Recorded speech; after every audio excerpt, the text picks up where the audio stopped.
Hello there, and welcome to the Sleepy History Channel. Tonight, we're setting out across the long history of maritime exploration. For as long as people have lived near water, the horizon has asked a question: what lies beyond it? That question changed human history.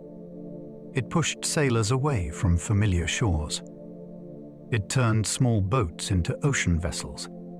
It made the sea a path between distant lives. Maritime exploration is a story of risk. It is also a story of knowledge.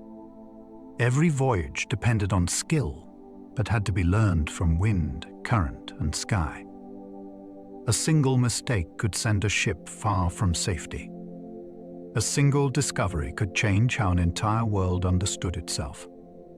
Tonight, we'll follow that story across centuries of human courage. We'll meet the ideas that guided sailors through uncertainty. We'll see how exploration reshaped trade, science, and power. And we'll discover why the ocean still holds so much of history beneath its surface. If you enjoy these gentle journeys, I invite you to like, subscribe, or share a thought below. It helps others find their way here too, one sleepy soul at a time. But for now, all you need to do is get settled in. Let your shoulders soften. Allow your breathing to slow. And join me as we explore the astonishing history of maritime exploration together. Let's begin. Humanity crossed open seas astonishingly early in our story. Long before cities rose or written records began, people were already daring the water in ways that still astonish archaeologists. Some of the earliest evidence comes from the journey to Australia, which required sea crossings tens of thousands of years ago. The people who made those journeys did not have metal tools, written charts, or modern sails. They had observation, memory, and the courage to leave land behind. That single idea changes how we imagine ancient humans. They were not simply wandering across open landscapes. They were problem solvers who understood currents, coastlines, weather, and risk. Reaching islands meant planning for food, fresh water, and return routes. It also meant trusting craft that had to survive waves larger than anything seen from shore. Maritime exploration did not begin with empires or famous captains. It began with unnamed families looking toward the horizon and deciding that the unknown was worth crossing. The Vikings reached North America long before Columbus was born. Centuries before the more famous Atlantic voyages of the late medieval world, Norse sailors crossed from Greenland to the shores of a new continent. The clearest archaeological evidence comes from Lance Orks Meadows in Newfoundland, where remains of turf buildings show a short-lived Norse presence. This was not myth turning into fantasy. It was saga tradition meeting physical proof in the ground. The voyage itself was extraordinary because the North Atlantic is a hard, cold, unforgiving ocean. Norse ships had to survive fog, ice, shifting winds, and long distances between safe harbors. Their explorers were searching for timber, resources, and new possibilities at the edge of their known world. The settlement did not last, but its importance is immense. It shows that medieval seafarers could cross oceans using skill, seasonal knowledge, and remarkably strong ships. North America was not first reached by Europeans in a sudden moment of discovery. It had already been touched by northern sailors. Zheng He commanded treasure ships larger than many European vessels. In the early 15th century, China sent out fleets so vast that they still challenged the imagination. He led these voyages under the Ming dynasty, sailing across the Indian Ocean with crews that included sailors, soldiers, translators, doctors, and officials. The largest treasure ships were described as enormous, although historians still debate their exact size. What matters is the scale of the enterprise. This was not a handful of ships searching blindly for land. It was a state-backed display of organization, wealth, and maritime confidence. The fleet visited ports from Southeast Asia to the coast of Africa. It carried silk, porcelain, and diplomatic messages. It returned with envoys, rare animals, and stories from distant courts. These voyages show that ocean exploration was never only a European story. At a time when many Atlantic sailors were still edging along coastlines, Zheng He's fleets were crossing an interconnected ocean world with breathtaking ambition. Magellan's voyage proved Earth could be circled by sea. The expedition that left Spain under Ferdinand Magellan became one of the most daring journeys in history, although Magellan himself never lived to see its end. His fleet crossed the Atlantic, found a narrow passage through the southern tip of South America, and entered an ocean so vast that the crew nearly starved before seeing land again. The Pacific seemed endless to them. Food spoiled, water turned foul, sickness spread through the ships. Yet one vessel, the Victoria, eventually returned to Spain under Juan Sebastián Elcano. Its arrival proved something world-changing. A ship could leave one side of the world, keep sailing west, and come home from the other direction. This was not just a geographical achievement. It changed how people understood distance, trade, power, and the true scale of the planet. The voyage revealed that Earth was connected by water in ways no map had fully captured before. Ancient sailors steered by stars they could barely name. Before navigation became a matter of instruments and printed charts, the night sky was one of the great guides of the sea. Sailors watched the heavens because stars rose and set in reliable patterns. Certain stars helped reveal direction, while the height of others above the horizon gave clues about latitude. A person did not need to know modern astronomy to use the sky well. They needed patience, repetition, and a memory trained by years outdoors.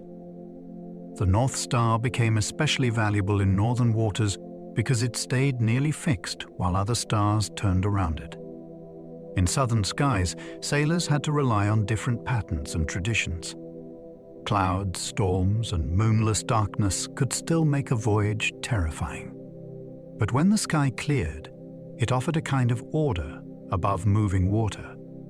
The stars made the ocean feel less empty. They turned darkness into a navigational system long before science gave it formal names. The search for spices reshaped the entire map of the world. To modern ears, it can sound strange that pepper, cloves, cinnamon, and nutmeg helped drive some of history's most dangerous voyages. Yet these goods were once rare, valuable, and deeply desired. They flavored food, preserved status, supported medicine, and filled markets with profit.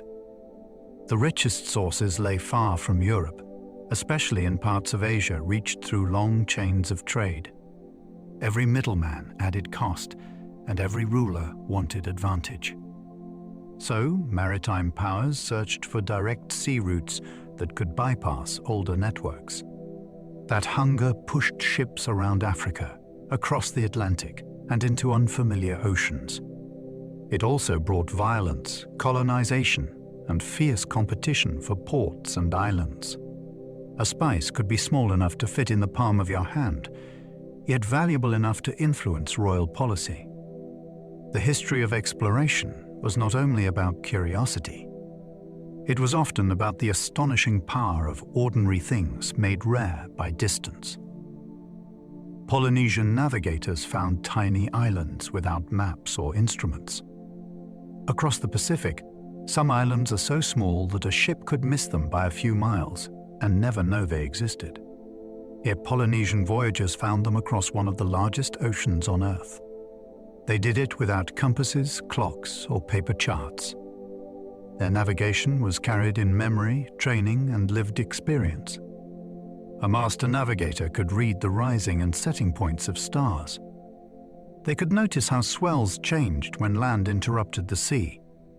Birds mattered too, because certain species fed offshore but returned to land at dusk. Even clouds could become clues, since islands sometimes created distinct shapes or colors above them. These voyages were not lucky drifting. They were deliberate journeys built on generations of careful learning. Double-hulled canoes carried people, plants, animals, and culture into places where no human had lived before. It was exploration as science, memory, and inheritance. Shipwrecks can preserve lost voyages better than written records. A sunken vessel is more than a disaster beneath the water. It can become a sealed time capsule.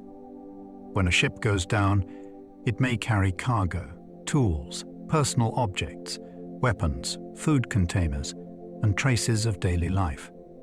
Written records often focus on commanders, owners, and official goals. Wrecks reveal what people actually carried and used. Archaeologists can study timber to learn where a ship was built. They can examine cargo to reconstruct trade routes. Even small items, such as combs or cooking pots, can show who was aboard and how they lived. Some wrecks preserve evidence that no chronicler thought important. Others correct stories that were exaggerated or misunderstood on land. Under the right conditions, cold water, mud, or low oxygen can protect materials for centuries. The sea destroys many things, but it can also guard history with strange patience. A wreck may tell the truth after every witness has vanished. Maritime exploration connected civilizations that once seemed worlds apart. The ocean can look like a barrier, but for sailors, it often became a road. Ports grew where different languages, religions, and goods met at the water's edge. A ship could carry ceramics one way and ideas the other. It could move crops, technologies, stories, and beliefs farther than most armies could march. The Indian Ocean is one of the clearest examples. For centuries, merchants crossed it using seasonal winds, linking East Africa, Arabia, India, and Southeast Asia through a shared maritime world. People did not need to belong to the same empire to exchange knowledge. They needed harbors, trust, and predictable routes. These connections shaped food, clothing, architecture, navigation, and belief. They also created mixed communities in port cities where strangers became neighbors through trade. Exploration was not always a single heroic voyage into emptiness. Often, it was the widening of relationships across water until distant societies became part of one another's history. Every ocean crossing depended on courage, luck, and fragile wooden ships. It is easy to imagine historic explorers as certain of their path, but most long voyages were filled with danger. A wooden ship was a remarkable machine, yet it was also vulnerable. Planks could leak. Masts could snap. Sails could tear in heavy wind. Fire was a constant fear.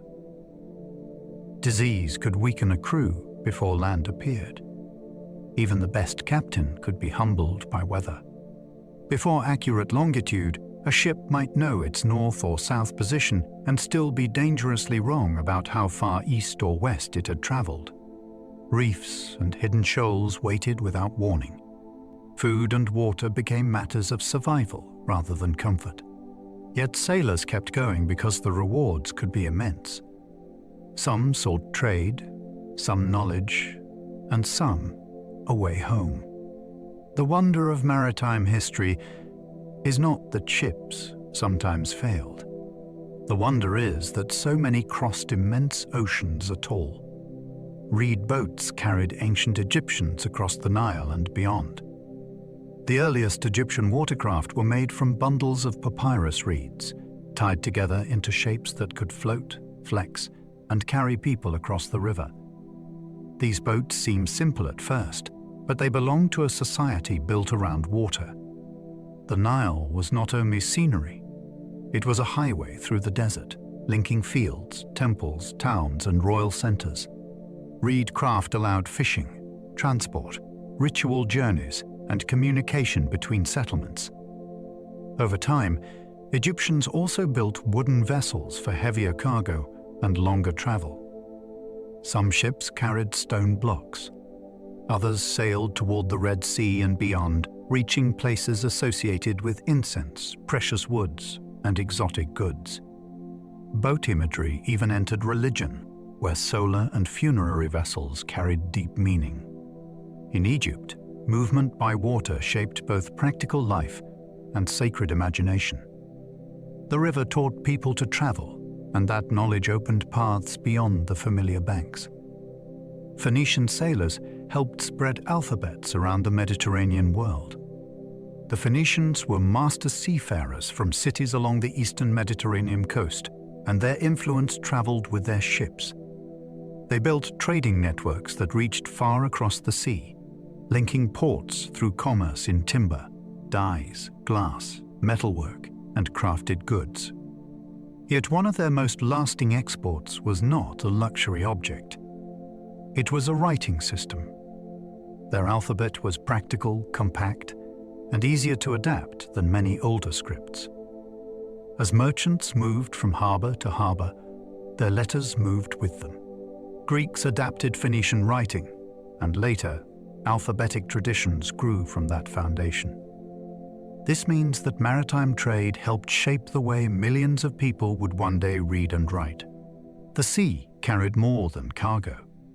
It carried symbols that changed memory itself. In the hands of sailors and traders, writing became portable. A tool of accounts and contracts helped transform communication across the ancient world. Greek mariners explored by following coasts and reading winds. For many Greek sailors, the safest path was not straight across open water. It was along the edge of the known world, where land remained visible and shelter might be found. This method is called coastal navigation, and it required sharp attention.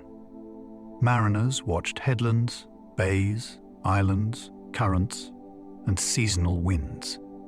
They learned which harbors could save a ship and which shores were dangerous in bad weather. Greek expansion carried settlers and traders across the Mediterranean and Black Sea, creating colonies that connected distant regions through language and commerce. Their exploration was shaped by both curiosity and necessity, since rocky landscapes at home encouraged movement outward. Sailors brought back stories that fed geography, myth, and philosophy. The voyage of Pytheas, who traveled north toward Britain and beyond, shows how far Greek curiosity could reach. By tracing coastlines carefully, Greek mariners turned a complex sea into a network of remembered routes.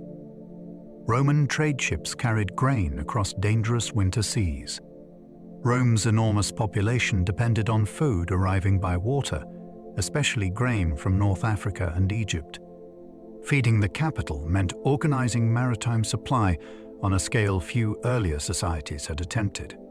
Large merchant ships crossed the Mediterranean with cargoes that could mean the difference between stability and unrest. The journey was not easy.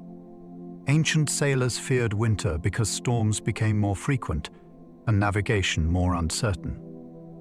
Official sailing seasons mattered because weather could decide whether ships arrived safely or disappeared. Grain ships were broad, heavy, and valuable. A single wreck could represent a serious loss. Harbors such as Ostia and later Portus became vital parts of Rome's survival system. This was exploration of a different kind. It was not always about discovering unknown lands. It was about mastering routes well enough to feed a city of immense size. The Roman sea was a working engine of empire. Chinese sailors used magnetic compasses centuries before Europeans did. The magnetic compass changed seafaring because it gave direction when the sky was hidden. In China, knowledge of magnetism developed early, and compass use gradually moved from divination and orientation into navigation. By the Song dynasty, sailors were using magnetic direction at sea. This was a profound advantage in fog, cloud, or darkness. Before such tools, a voyage depended heavily on visible landmarks, stars, and accumulated experience. The compass did not make navigation effortless, but it made long-distance sailing more reliable. It allowed mariners to hold a course even when nature concealed its usual signs. From China, compass knowledge spread through wider networks of exchange, eventually reaching other maritime cultures. Its impact was enormous because it gave sailors confidence farther from shore. A small magnetized needle could influence trade, exploration, and empire. It is one of history's quiet revolutions, simple in appearance, yet powerful enough to redraw the habits of the sea.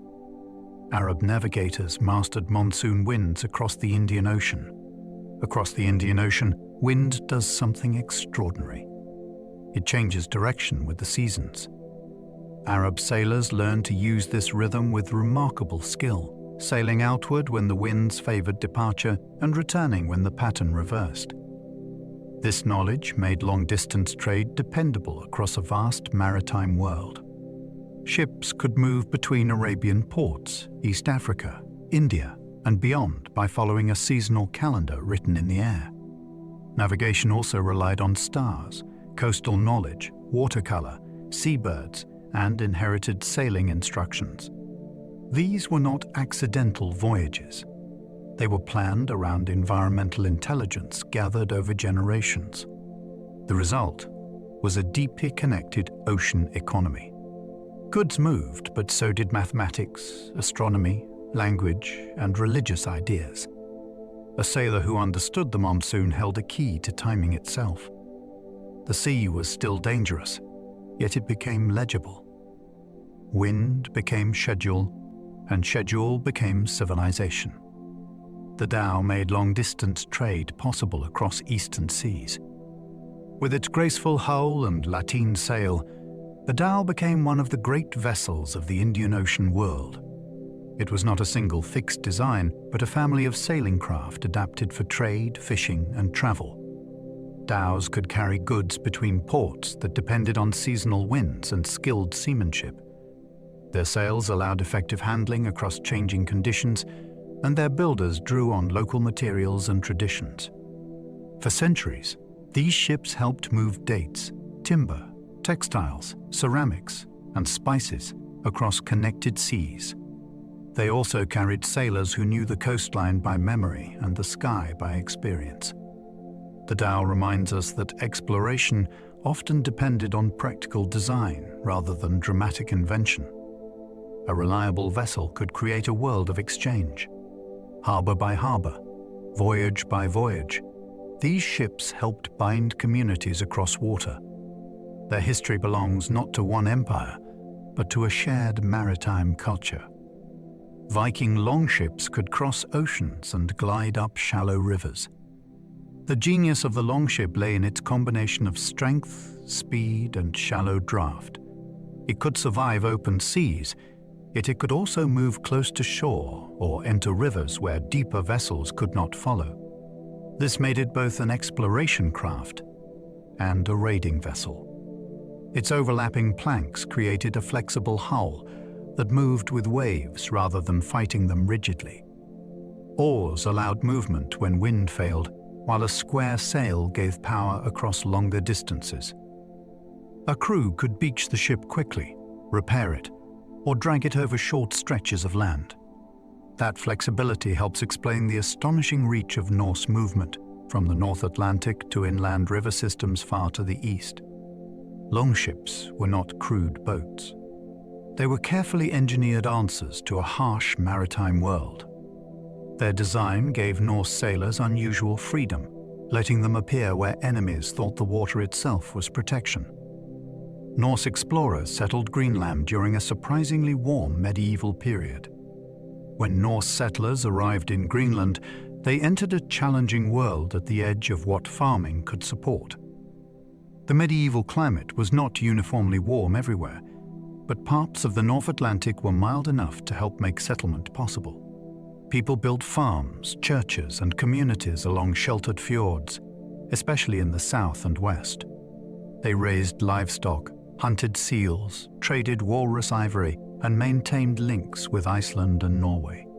The achievement is striking because Greenland demanded constant adaptation.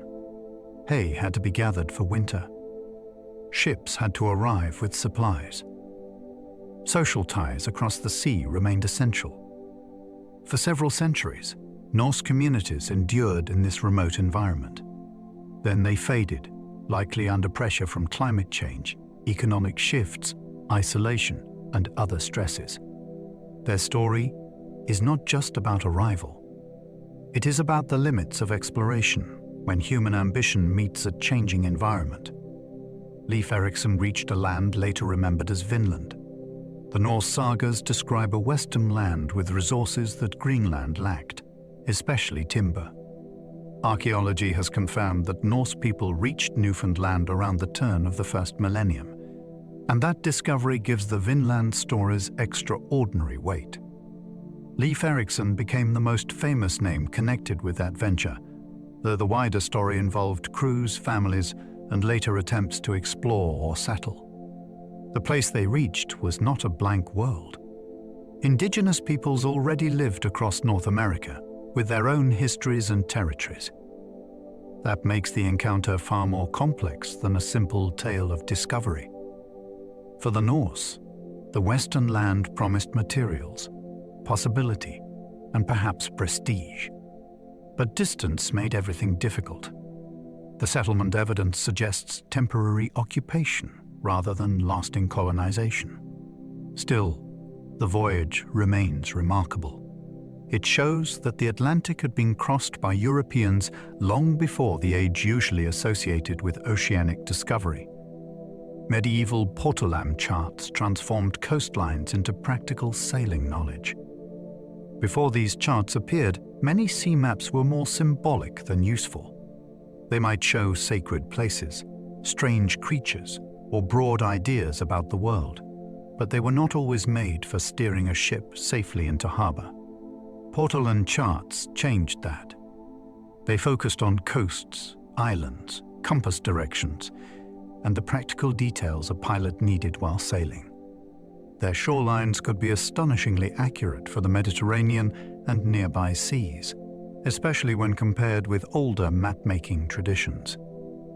What made them powerful was not decoration, but accumulated experience.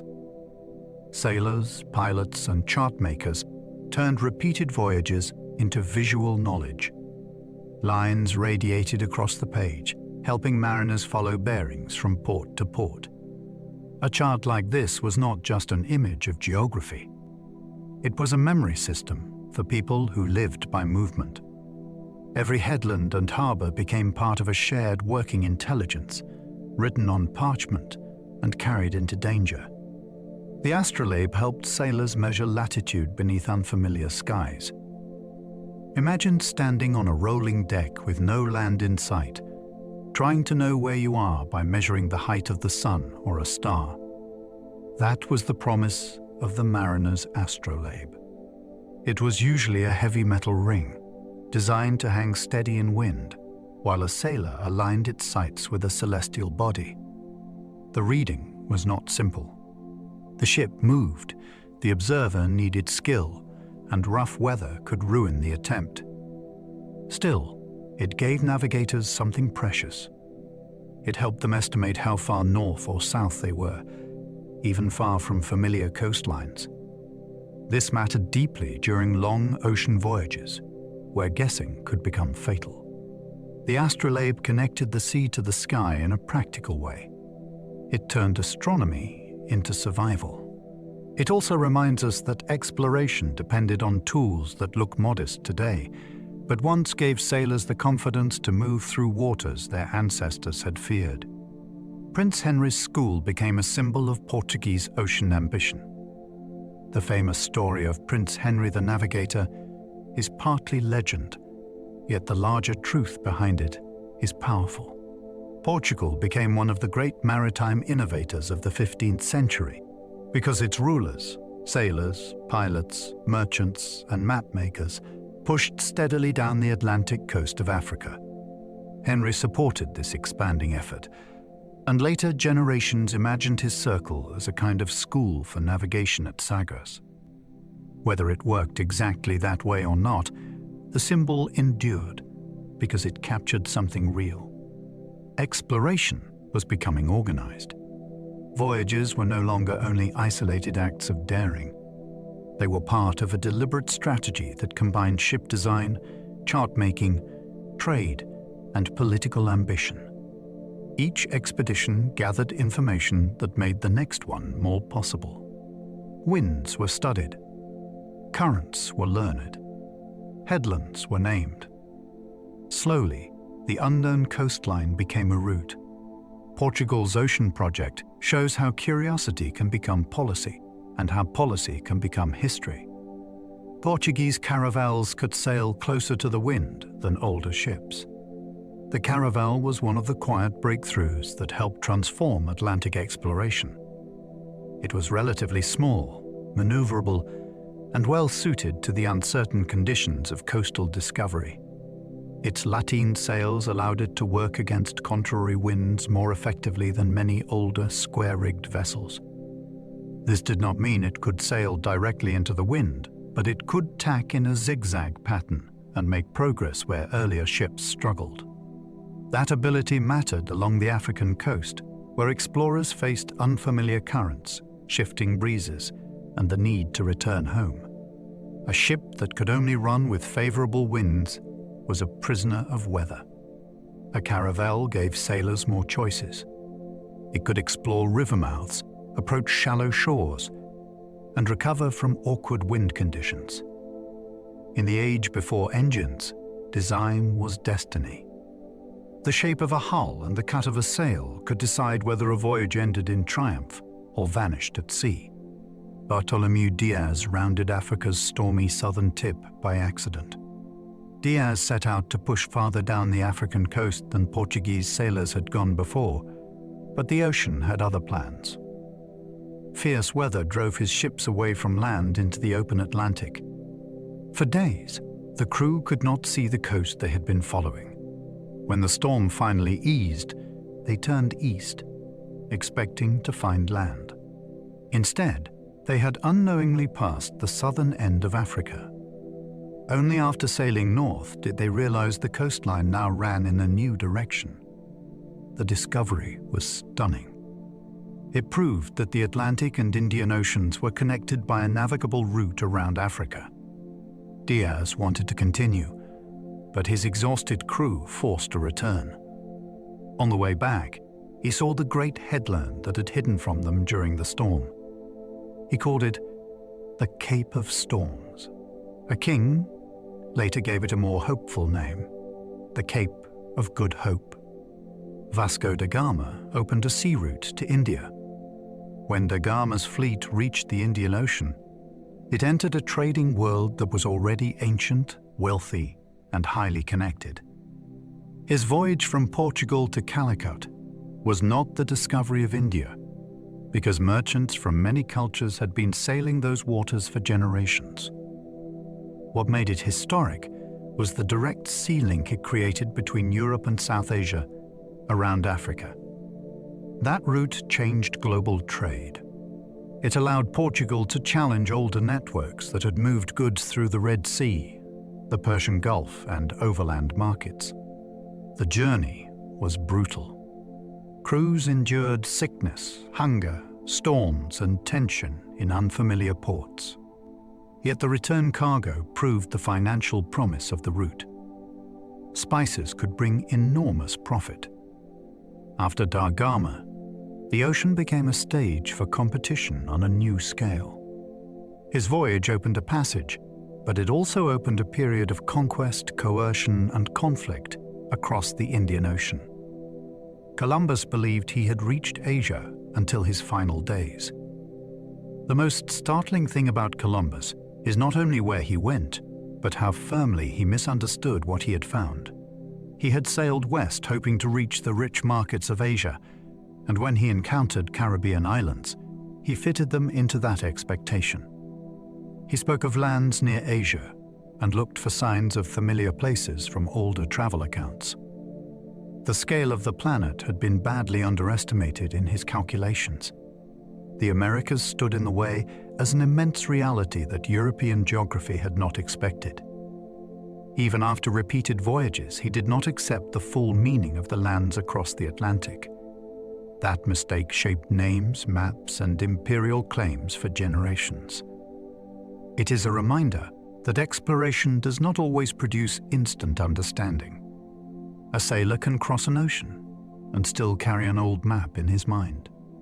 Discovery is not only seeing something new, it is recognizing what that new thing truly is. The Treaty of Tordesillas divided oceans between Spain and Portugal. In the late 15th century, two Iberian powers tried to settle a global argument with an imaginary line. The agreement drew a boundary through the Atlantic, granting Spain rights to lands on one side and Portugal rights to lands on the other. The idea seems astonishing now, because the people most affected by it were not consulted at all. Vast regions, inhabited by established societies, were treated as prizes to be allocated by distant monarchs. Yet the treaty mattered because it influenced patterns of colonization, especially in South America. It helped explain why Brazil became Portuguese-speaking while much of the surrounding continent came under Spanish rule. The ocean was no longer just a space to cross. It had become something European courts tried to divide on paper. This was maritime exploration turning into legal ambition. A line no one could see at sea helped shape languages, borders, and power across continents.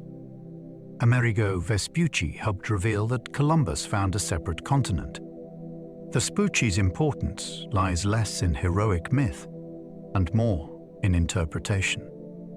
He took part in voyages along the coast of South America and wrote accounts that suggested these lands were not the edge of Asia. They were part of a previously unknown world, at least from the European perspective. That idea was revolutionary. If true, the maps inherited from ancient geography were incomplete in the most dramatic way possible. A huge landmass existed between Europe and Asia across the Western Ocean. Mapmakers began to absorb this new understanding, and one famous world map applied a version of Vespucci's name to the southern part of that land. The label eventually spread. It is strange to think that continents can be named through letters, reputation, and the timing of publication. Vespucci did not create the lands, and he was not the first human to know them. But he helped change how Europe imagined the shape of Earth. Balboa first saw the Pacific from the Americas. The moment is famous because it turned rumor into geography. Vasco Núñez de Balboa crossed the Isthmus of Panama after hearing of a great sea beyond the mountains.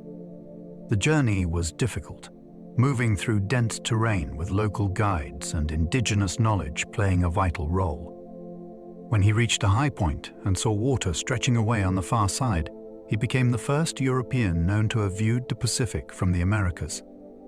For Spain, the sight was electric. It meant the Western Ocean was real, and that the lands encountered across the Atlantic were not the final edge of possibility. Balboa later waded into the water and claimed it for his monarch, an act that reveals the arrogance of empire as much as the drama of exploration. The sea he saw was already known to the peoples who lived near it. Yet for Europe, that glimpse changed the imagined size of the world. Magellan died before his expedition completed the first circumnavigation. The voyage is often attached to Magellan's name, but its ending belongs to survivors who carried the journey beyond his death. After crossing into the Pacific, the expedition reached islands in Southeast Asia, where alliances and conflicts drew Magellan into local politics. On Mactan, he was killed in battle. His death could have ended the expedition's purpose, but the remaining crew continued under new command. Their situation was desperate. They had lost men, ships, and certainty. Only the Victoria finally returned to Spain, battered and undermanned, with Juan Sebastián Elcano leading the last leg. This matters because history often compresses achievements into single names. The first circumnavigation was not a clean triumph by one captain. It was a chain of endurance, error, violence, hunger, and navigation carried by many people. Magellan opened the passage that made the voyage possible, but he never saw the proof that the planet could be encircled by sea. Elcano brought one battered ship home around the globe. When the Victoria returned, it was no grand fleet sweeping proudly into harbor. It was the last surviving vessel of an expedition that had been reduced by storm, starvation, conflict, and distance. Elcano's achievement was to bring that fragile remnant across the final stretch from the Indian Ocean around Africa and back to Spain. The crew was exhausted. The ship needed repair. The men had endured a journey that stretched beyond the expectations of nearly everyone who began it. Yet its arrival changed history in a physical, undeniable way. The spices in its hold proved the commercial aim had not been forgotten, but the greater treasure was knowledge. The ship itself had become evidence. It had followed the curve of Earth all the way home. Elcano's role reminds us that completion can be as heroic as beginning. Exploration is often remembered at the moment of departure, but survival is written at the return. The Manila galleons linked Asia and the Americas for centuries. For more than 200 years, enormous ships crossed the Pacific between Manila and Acapulco, carrying goods that tied together distant economies. Silver from the Americas flowed westward. Silk, porcelain, lacquerware, and other Asian goods moved eastward. The route was long, difficult, and dependent on wind systems that pilots had to understand with precision. A crossing could last months, and disease could spread through cramped decks. Yet the rewards were immense. These galleons made the Pacific a commercial bridge rather than an empty expanse. They connected Chinese producers, Spanish officials, Filipino workers, Mexican merchants, and many others in a shared system of exchange. The impact reached ordinary life. Objects made in Asia entered homes and churches in the Americas. American silver influenced markets across Asia. This was globalization by sail. Each voyage was a moving warehouse, a political tool, and a fragile human community suspended between two sides of the world. Spanish treasure fleets carried silver that changed global economies. The fleets that crossed the Atlantic with American silver were not simple treasure caravans from adventure stories. They were part of a vast imperial system built around mining, taxation, guarded convoys, and heavily controlled trade. Silver from places such as Potosi and Mexico entered European markets in extraordinary quantities. From there, much of it moved onward, especially toward Asia, where demand for silver was strong. This metal helped finance wars, stimulate commerce, and disrupt economies through inflation. It also came at a terrible human cost, because extraction depended on forced labor, dangerous conditions, and colonial exploitation. The treasure fleets were therefore symbols of both wealth and suffering. Their routes attracted privateers and enemy navies, which made convoy protection essential. A ship full of silver could shape royal policy before it even reached port. Maritime exploration had opened routes, but silver turned those routes into arteries of global power. Drake's circumnavigation made him both hero and pirate. Francis Drake's voyage around the world was celebrated in England as a stunning feat of seamanship and audacity. To Spain, it looked very different. Drake raided Spanish settlements and captured valuable ships along the Pacific coast, striking in waters where Spain believed it held commanding power. His ship, the Golden Hind, returned loaded with treasure, making the voyage politically explosive. Queen Elizabeth rewarded him, and his fame grew. Yet the line between privateer and pirate depended largely on which flag you served. Drake sailed with English approval, but his victims saw theft and violence. His circumnavigation proved that Indus ships could challenge Spanish dominance far from home. It also showed how exploration, war, and profit could blend into one dangerous enterprise. Drake was not merely a navigator tracing the globe. He was an instrument of rivalry. His voyage carried a message across the oceans. England intended to compete. The search for the Northwest Passage obsessed sailors for centuries. The dream was simple to describe and brutal to pursue. European powers wanted a northern sea route through or around North America that would offer a shorter path to Asia. On maps, it seemed possible. In reality, ice, storms, poor knowledge, and extreme cold made the search deadly. Expeditions entered channels that narrowed, froze, or led nowhere useful. Ships could be trapped for months or crushed. Crews faced hunger, scurvy, and psychological strain in landscapes that offered little margin for error. Yet the idea refused to die because the reward seemed enormous. A successful route could transform trade and weaken rival powers. The search also produced important mapping of Arctic regions, often through painful failure. Indigenous knowledge was sometimes ignored, sometimes borrowed, and often essential.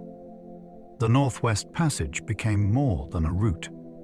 It became a test of imperial ambition against one of the hardest environments on Earth.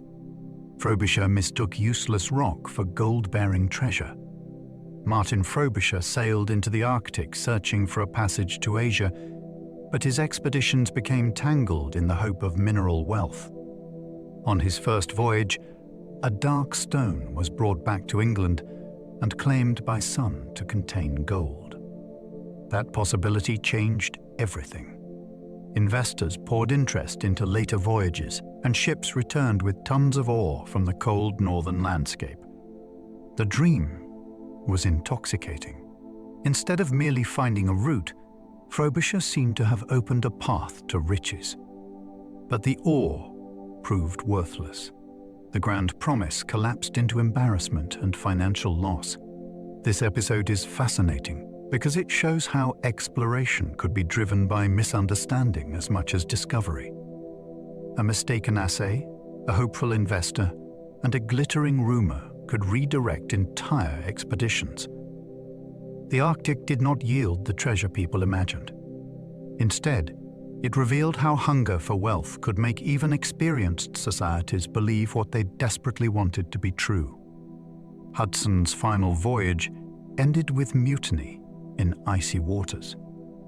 Henry Hudson's last expedition began with the search for a northern route, but it descended into one of maritime history's bleakest dramas.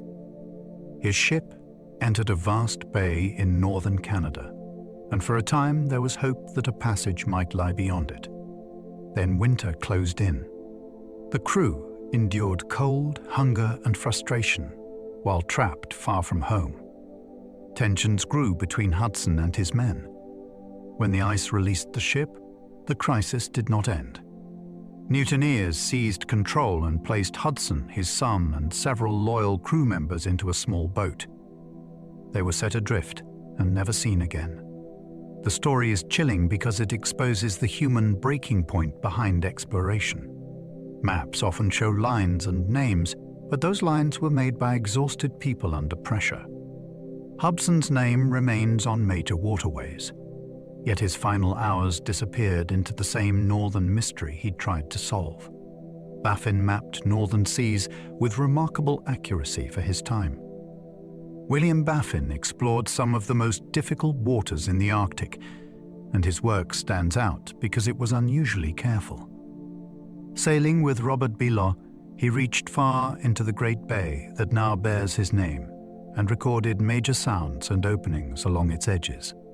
Later, critics doubted parts of his mapping, partly because the regions were so remote and hard to verify. But later exploration showed that Baffin had been far more accurate than many assumed. That is what makes his achievement so impressive. He worked with limited instruments, uncertain weather, and dangerous ice, yet produced observations that endured. His voyages did not find the desired passage, but they sharpened Europe's understanding of northern geography. Failure to locate a route did not mean failure of exploration. Sometimes the real achievement is precision. Baffin helped turn rumor-filled Arctic space into measured knowledge, one hard-won observation at a time. Dutch sailors turned Amsterdam into a global maritime powerhouse.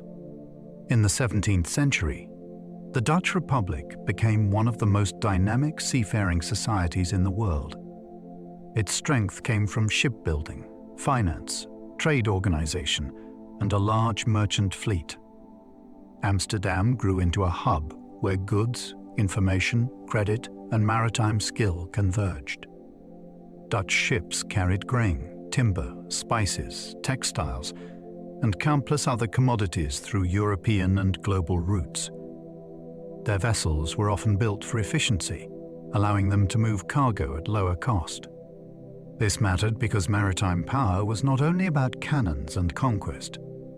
It was also about freight rates, insurance, warehouses, and reliable shipping. The city became a place where distant markets could be imagined, financed, and supplied. Its harbor connected local ambition to oceans far beyond sight. Dutch sailors did not merely travel the world. They helped create a commercial system in which ports, investors, and ships worked together with extraordinary force. The Dutch East India Company became history's first corporate empire. The organization known as the VOC was not just a trading company in the modern sense. It possessed powers that look almost like those of a state. It could make treaties, build forts, wage war, mint coins, and govern territory. Investors bought shares, and the company pursued profit across oceans with extraordinary reach. Its ships sailed to Asian markets where spices and other goods promised enormous returns. Yet its success came with violence, coercion, and harsh control over local producers and trade routes. The VOC shows a major shift in maritime history. Exploration and commerce were being fused with corporate structure and military force. A boardroom in Europe could influence lives across the Indian Ocean and Southeast Asia. The company's scale was breathtaking, but so were its consequences. It helped shape global capitalism while revealing how dangerous private power could become when armed, chartered, and released across the sea. Abel Tasman charted coasts Europeans had never recorded before. Tasman sailed for the Dutch during a period when companies and states wanted better knowledge of the southern oceans.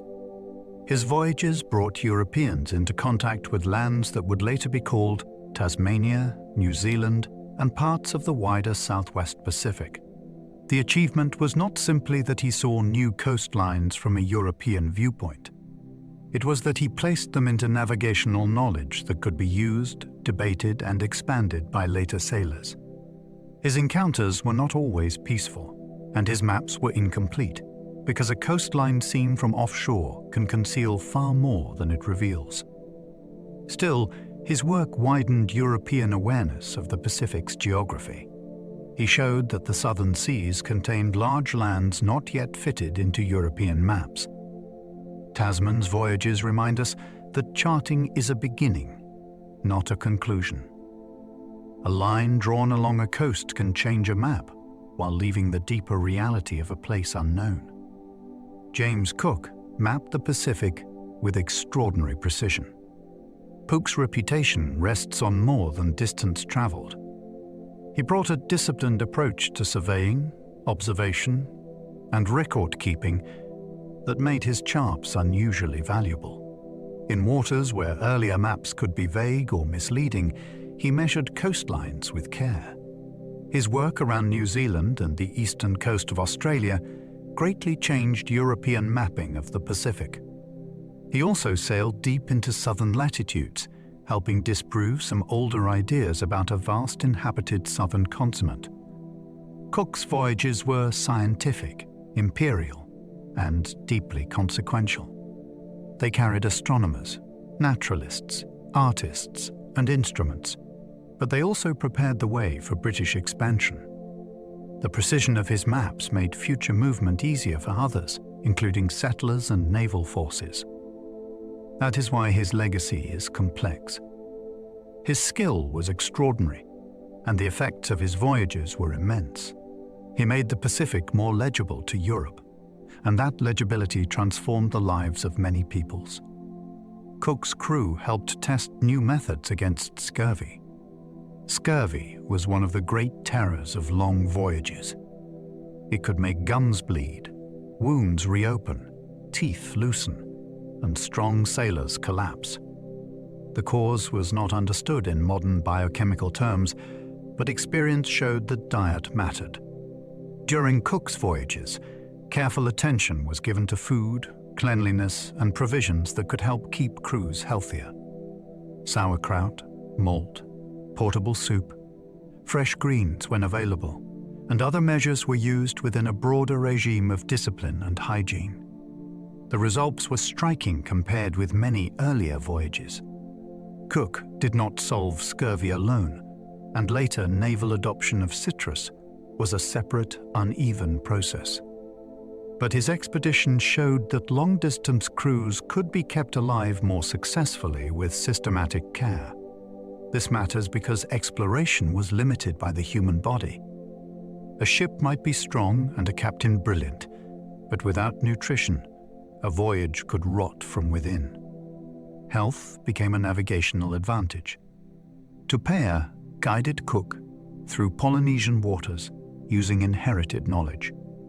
Tupaia was a priest, navigator, and high-ranking man from Raiatea whose knowledge deeply shaped Cook's first Pacific voyage. He understood island networks, sailing directions, languages, and relationships across a wide ocean region. When he joined the Endeavour, he became a cultural mediator as well as a guide. His presence helped the crew communicate in places where related Polynesian languages were spoken. He also created or helped explain a remarkable chart that represented islands through a system different from European mapping. His knowledge did not depend on latitude and longitude in the same way. It came from voyaging traditions, memory, and a mental geography of routes and relationships. Tupaia's role is important because it overturns the idea that European explorers simply entered an unknown Pacific alone. They often depended on indigenous expertise. Cook's voyage gained power from knowledge already held within the ocean world it entered. Tupaia was not a footnote. He was central to what became possible. The Endeavour carried scientists as well as sailors. The Endeavour was a naval vessel, but it also became a floating research platform.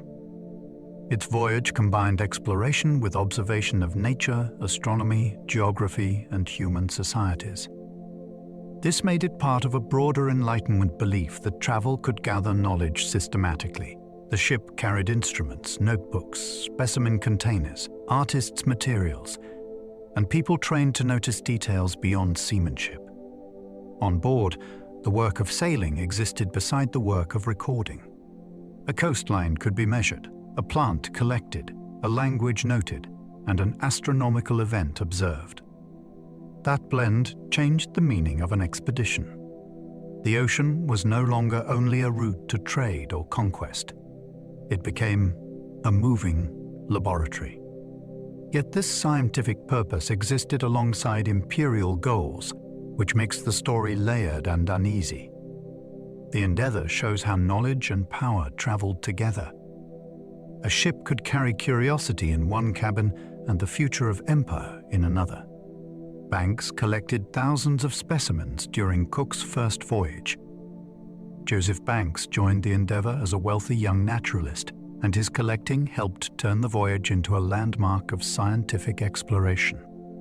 With the help of Daniel Solander, artists, assistants, and local knowledge encountered along the way, he gathered an enormous number of plant and animal specimens.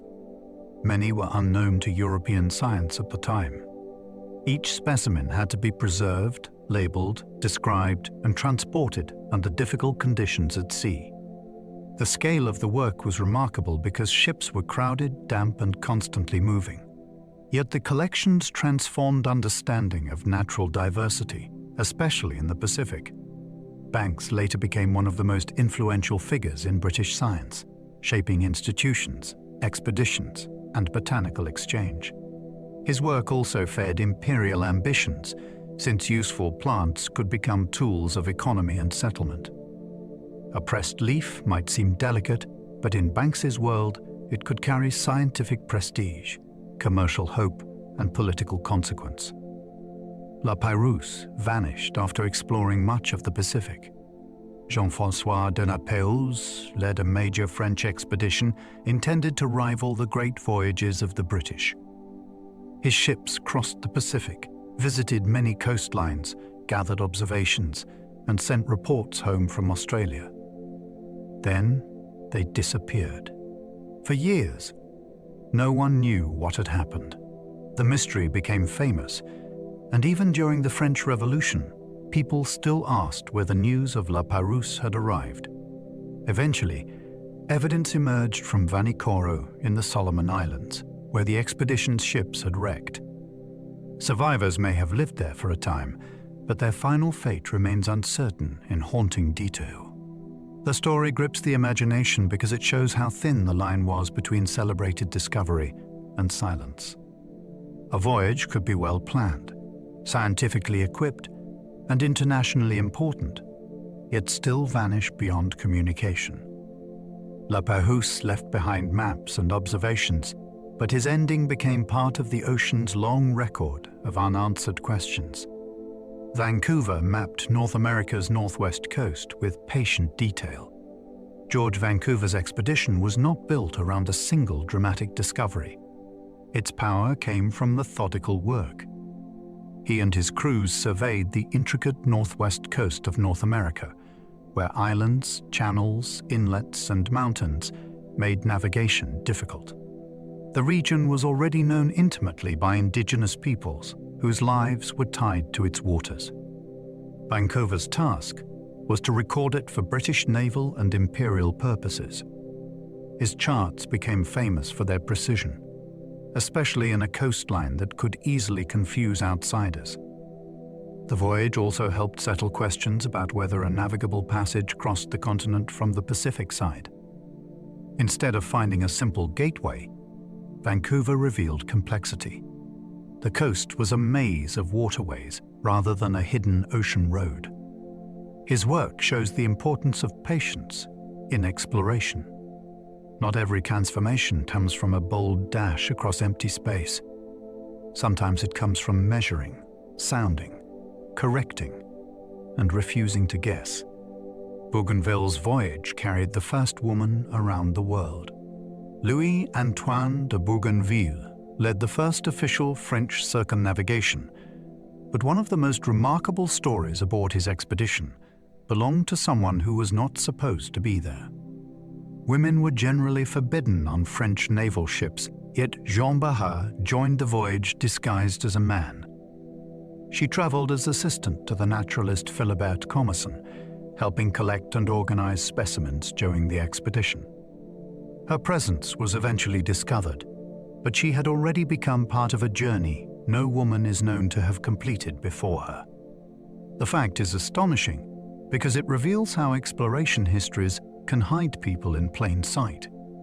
Official accounts often centered commanders, while labor, expertise, and courage from others slipped into the margins. Bougainville's voyage expanded French knowledge of the Pacific, but Barrett's hidden circumnavigation changed the human story of the expedition. Around the globe, beneath disguise and danger, she made history. Jean Barras circumnavigated while disguised as a male servant. Barrett's journey was extraordinary not because it was easy, but because nearly every rule around her made it difficult. She came from a modest background and became skilled in botanical work through her association with Commerson. To join the expedition, she presented herself as his male assistant.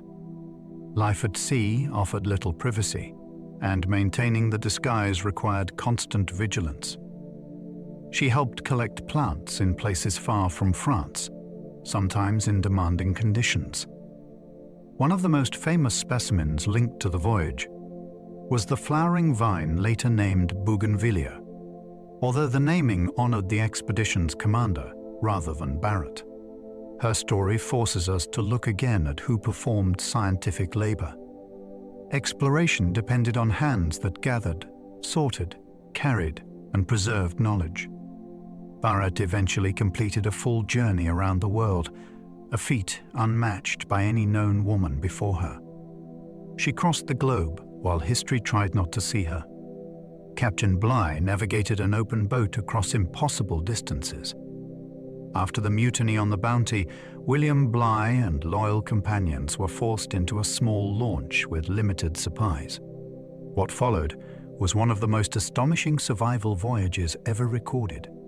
Bligh navigated across thousands of miles of ocean to Timor, using his seamanship, memory, and instruments under extreme pressure. The boat was overcrowded, exposed, and vulnerable to weather. Food and water had to be rationed with painful strictness. The men were exhausted and often soaked, with little protection from sun or storm. Bligh's reputation has long been shaped by the mutiny, but this voyage shows his extraordinary ability as a navigator. He kept men alive through discipline and calculation when a single mistake could have ended them. The achievement is almost hard to believe because there was no sturdy ship beneath them, a mere small craft moving across a vast sea. Survival itself became the proof of skill. The mutiny on the Bounty began over command and hardship. The famous mutiny did not erupt from one simple cause. It grew from tension aboard a small ship after months of strain, discipline, and complicated human relationships. The Bounty had sailed to Tahiti to collect breadfruit plants for transport to the Caribbean. During the long stay, some crew members formed attachments to island life and found the return to naval harshness difficult. Bligh's command style was strict and could be cutting, though historians still debate how unusually severe he was compared with other officers of his time. Fletcher Christian became the central figure among the mutineers, and the seizure of the ship left Bligh and loyalists cast adrift. The story endures because it feels almost like a contained drama about authority, freedom, resentment, and survival. Yet it was also part of imperial botany and plantation economics. Behind the personal conflict was a wider world trying to move plants, labor, and power across oceans. Whaling ships mapped remote oceans while hunting dangerous giants. A whaling voyage could last for years, and its crews often sailed far beyond the routes of ordinary trade. They followed reports, rumors, currents, and seasonal movements in search of whales that might surface in the most distant waters on Earth. This meant whalers became accidental surveyors of remote seas. They noted islands, reefs, anchorages, weather patterns, and feeding grounds, sometimes correcting or adding to existing charts. Their work was driven by profit, but the information they gathered spread into wider maritime knowledge. These ships were also floating factories. Crews processed blubber into oil, stored bone and barrels, and lived with the constant danger of small boats being smashed by the animals they pursued. The work was brutal for whales and hazardous for humans. Yet in the history of exploration, whaling left a strange legacy. It pushed ships into lonely oceans, where commercial hunger revealed coastlines, routes, and risks that mapmakers later absorbed. Nantucket sailors reached waters almost no Europeans had seen. From a small island off Massachusetts, generations of sailors spread across the world in pursuit of whales. Their voyages moved from the Atlantic into the Pacific, then farther still into remote hunting grounds where few European or American ships had traveled. Nantucket became famous because its people built a maritime culture around endurance, skill, and long absence from home. A young sailor might leave for years, crossing oceans before returning with oil that lit lamps and lubricated machinery. These voyages demanded more than seamanship. Crews needed discipline, cooperation, and the ability to keep wooden ships working in regions far from repair yards. Their logbooks sometimes recorded unusual islands, shifting winds, and encounters with other cultures. The result was a community whose knowledge stretched across the globe. Nantucket itself was small, but its ships moved through immense spaces.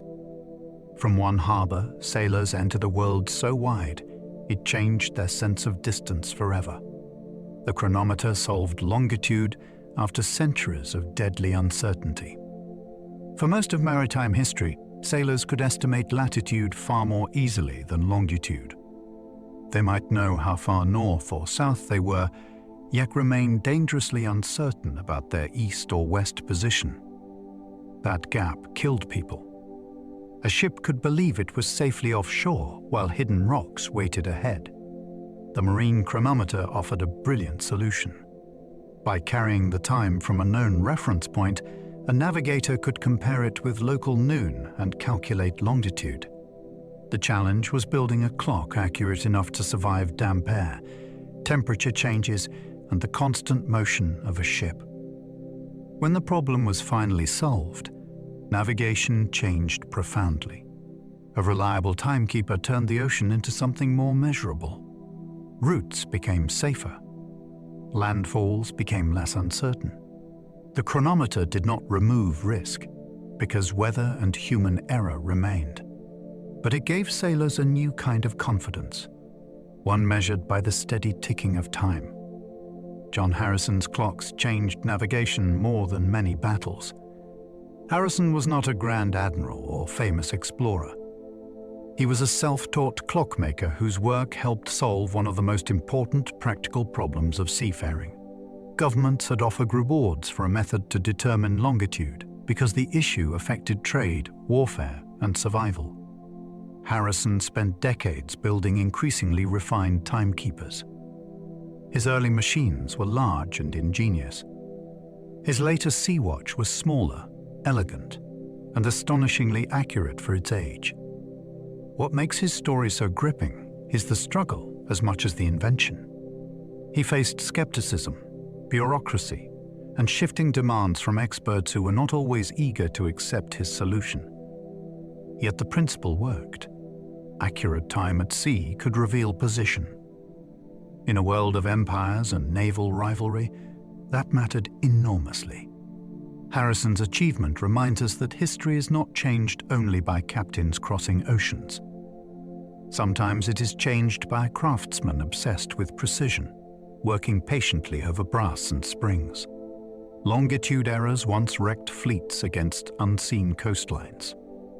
One of the most terrifying things about old navigation was not ignorance of danger, but misplaced confidence. A captain might know a coastline was somewhere ahead, yet misjudge the ship's east or west position by many miles. In poor visibility, that uncertainty could become fatal. The famous Scilly naval disaster in the early 18th century showed the scale of the problem, when British ships were lost after navigational errors placed them in danger. Such tragedies were not rare in spirit, even when the numbers varied. Dead reckoning could drift away from truth as currents, winds, and imperfect speed estimates accumulated. By the time land appeared, there might be no time to turn. This is why longitude became a matter of national urgency. It was not an abstract mathematical puzzle. It was the difference between safe arrival and splintered hulls. Every wreck caused by mistaken position made the ocean feel less empty and far more exacting. Sextants let sailors measure the heavens from rolling decks. A sextant looks like a delicate instrument, yet it was built for one of the hardest practical tasks at sea. A navigator used mirrors to bring the horizon and a celestial body into alignment, then read the angle between them. From that angle, along with time and tables, a position could be calculated. What seems technical becomes astonishing when imagined on a moving ship. The deck lifts. The horizon rises and falls. The sun dazzles. The observer has only a few moments to capture a clean reading. With practice, the instrument turned skywatching into disciplined measurement. Sextants were more precise and convenient than many older devices, and they remained vital even as chronometers improved. They gave sailors a way to question the ocean with geometry. A star was no longer only a point of beauty or direction. It became evidence. In skilled hands, a sliver of arc could tell a ship where it was on the planet. Lead lines revealed depth before a ship reached danger. Long before electronic sounders, sailors lowered a weighted line into the sea to learn how much water lay beneath the keel. This simple act could save a ship. A lead weight dropped through the water, the line ran through the hands, and marked intervals revealed depth. In coastal waters, that knowledge mattered because shallows could appear before land was clearly visible. The bottom itself could also speak. The hollow base of the lead was often packed with tallow, which brought up mud, sand, shell, or gravel. Experienced pilots compared these samples with known seabeds listed in sailing directions. A certain depth and bottom type could confirm where the ship was approaching. It was slow, wet, repetitive work, yet it formed one of the most important conversations between sailors and the hidden landscape below. The ocean floor was not silent to them. Through a line and lump of lead, it answered. Soundings helped explorers discover banks, channels, and hidden shoals. When the crew took repeated depth measurements, they were not only avoiding danger, they were building an underwater map. Soundings showed where the seafloor rose, where channels deepened, and where sandbanks stretched beneath apparently open water. This mattered deeply during exploration because the surface of the sea can hide almost everything that threatens a hull. A coastline might be visible, but the safest approach depended on invisible contours below. Explorers recorded depths in logbooks and charts, gradually turning uncertain waters into navigable space. In estuaries and harbors, soundings could reveal a route that allowed ships to enter with cargo and leave again safely. In fishing grounds, they could identify productive banks. Each number was small, but together they formed a portrait of the submerged world. This was exploration by patience. No dramatic landfall was needed. A sailor lowering a line again and again could uncover the shape of danger before it became disaster. Sea charts often mixed hard data with hopeful guesses. A historic chart can look authoritative, yet many were made from uneven knowledge. Some coastlines were surveyed carefully. Others were copied from older maps based on hearsay or drawn from reports that were misunderstood. A chartmaker might know one harbor in detail and only guess at the next stretch of coast. Explorers then carried those maps into the very waters where their errors could become deadly. This makes old charts fascinating documents. They reveal what people knew, but also what they hoped was true. A blank space might be filled with a speculative coastline. A bay might be enlarged because a pilot misjudged distance. Islands could drift across maps as reports were copied and corrected over generations. Mariners learned to respect charts without trusting them blindly. The best pilots combined paper knowledge with observation. In exploration, the map was never simply the world. It was an argument about the world, revised by every voyage. Early maps sometimes showed islands that never existed. For centuries, mariners searched for places that lived more securely on paper than in the sea. Some supposed islands came from mirages, cloud banks, floating ice, mistaken longitude, or honest reports distorted by later copying. Once placed on a map, an island could gain a strange authority. Future sailors might look for it, fail to find it, and still leave the question unresolved. Was the weather poor? Was the position wrong? Had the island been missed? These uncertainties allowed imaginary land to survive for generations. In some cases, Phantom islands influenced routes and expectations, drawing ships toward empty water.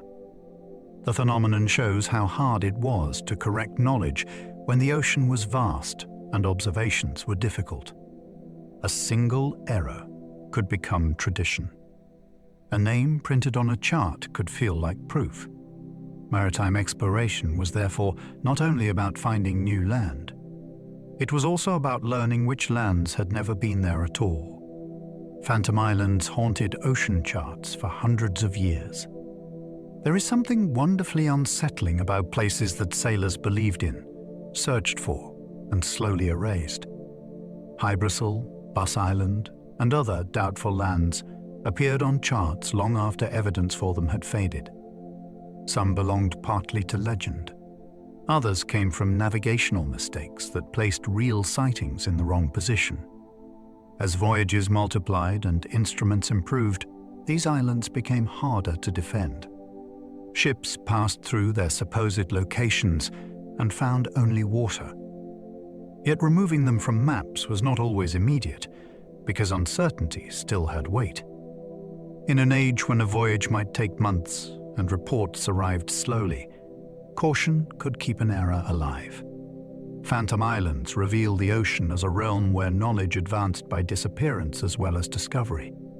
Each vanished island marked a victory for careful observation. The map became more accurate not only when new coasts were drawn, but when old illusions were finally allowed to sink. The Sargasso Sea frightened sailors with floating weed and calm winds.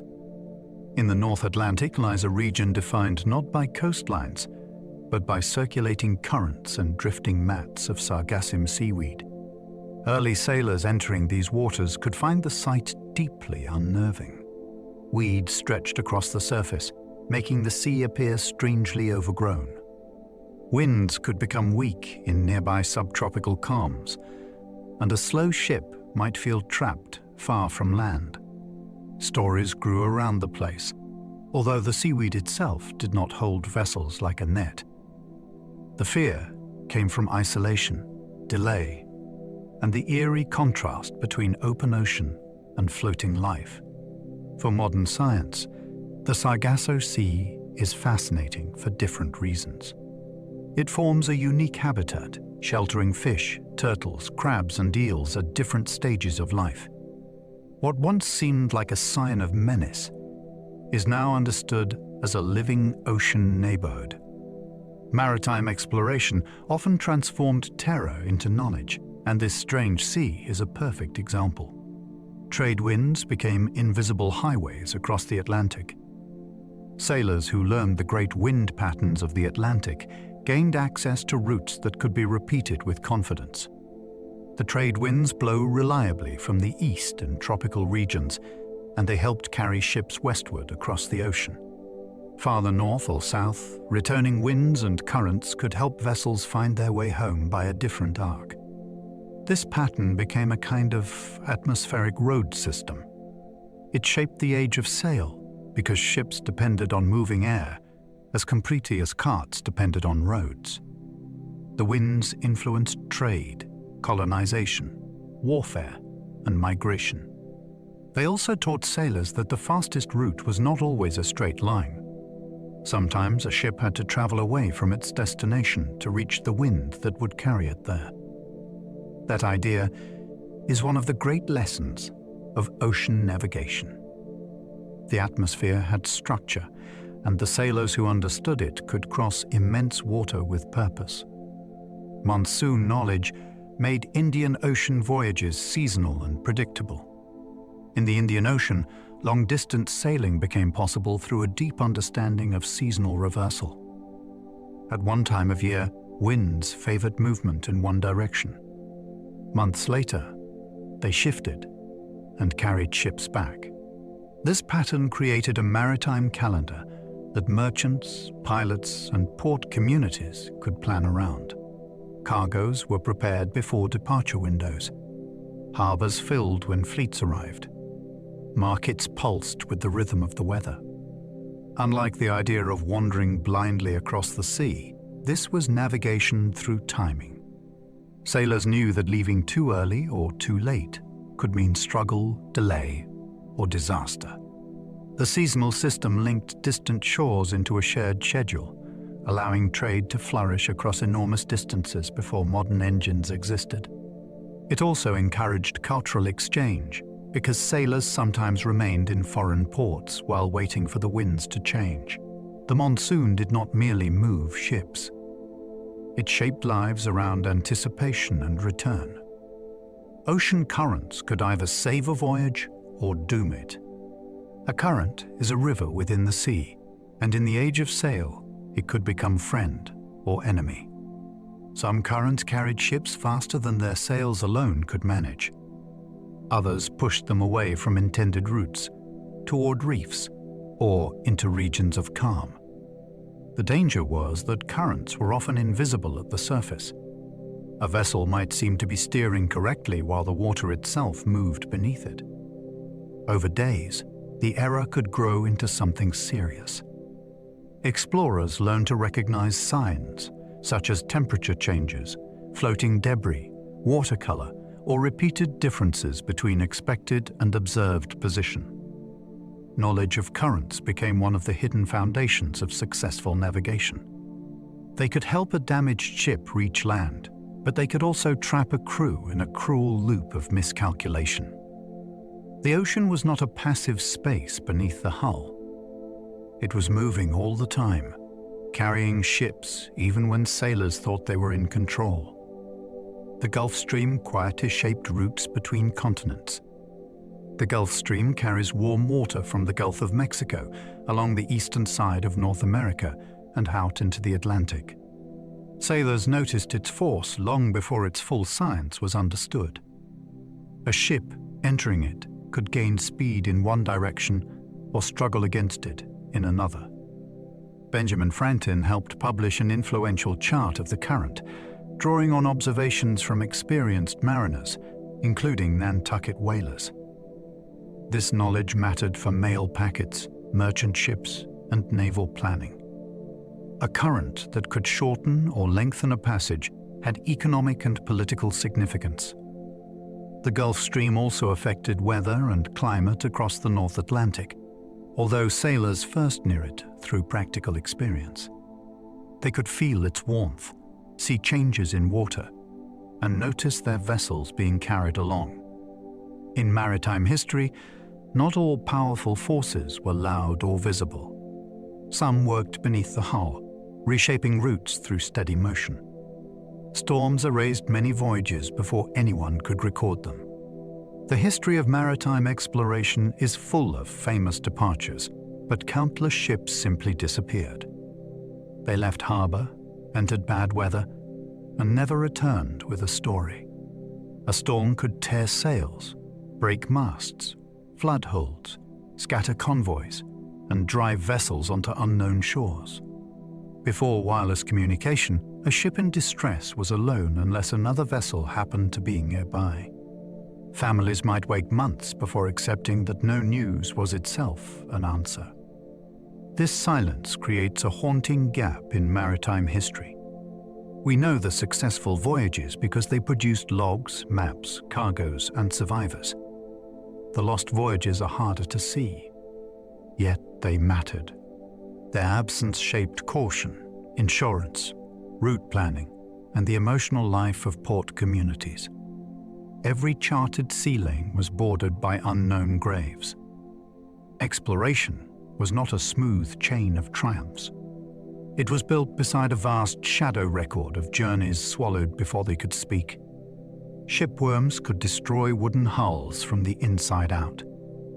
They are called worms, but shipworms are actually marine mollusks that bore into submerged wood. To sailors of wooden vessels, they were a nightmare. A hull might look sound from outside, while hidden tunnels weakened planks within. Warm waters were especially dangerous, and ships spending long periods in tropical seas could suffer severe damage.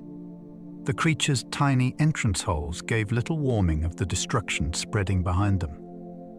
If left unchecked, shipworms could compromise a vessel's strength and threaten everyone aboard.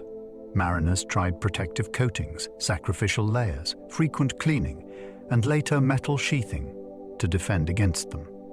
This threat reminds us that exploration was not only challenged by dramatic storms or enemy fleets. Small organisms could decide the fate of grand voyages. The ocean attacked wood biologically, patiently, and invisibly. A ship was not just sailing through water.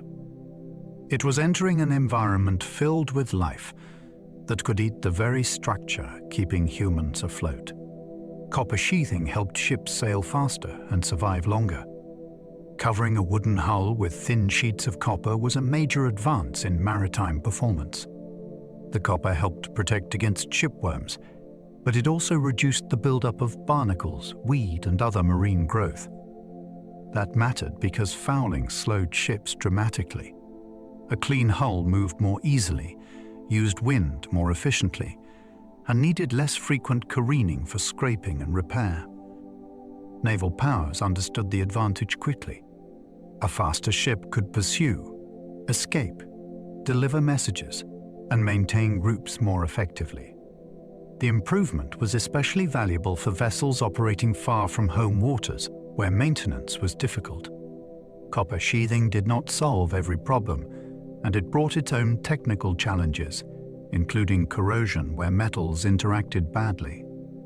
Still, its impact was profound. It turned the underwater skin of a ship into a strategic surface. In the age of sail, speed was not only made by canvas above. It was also won in silence below the waterline.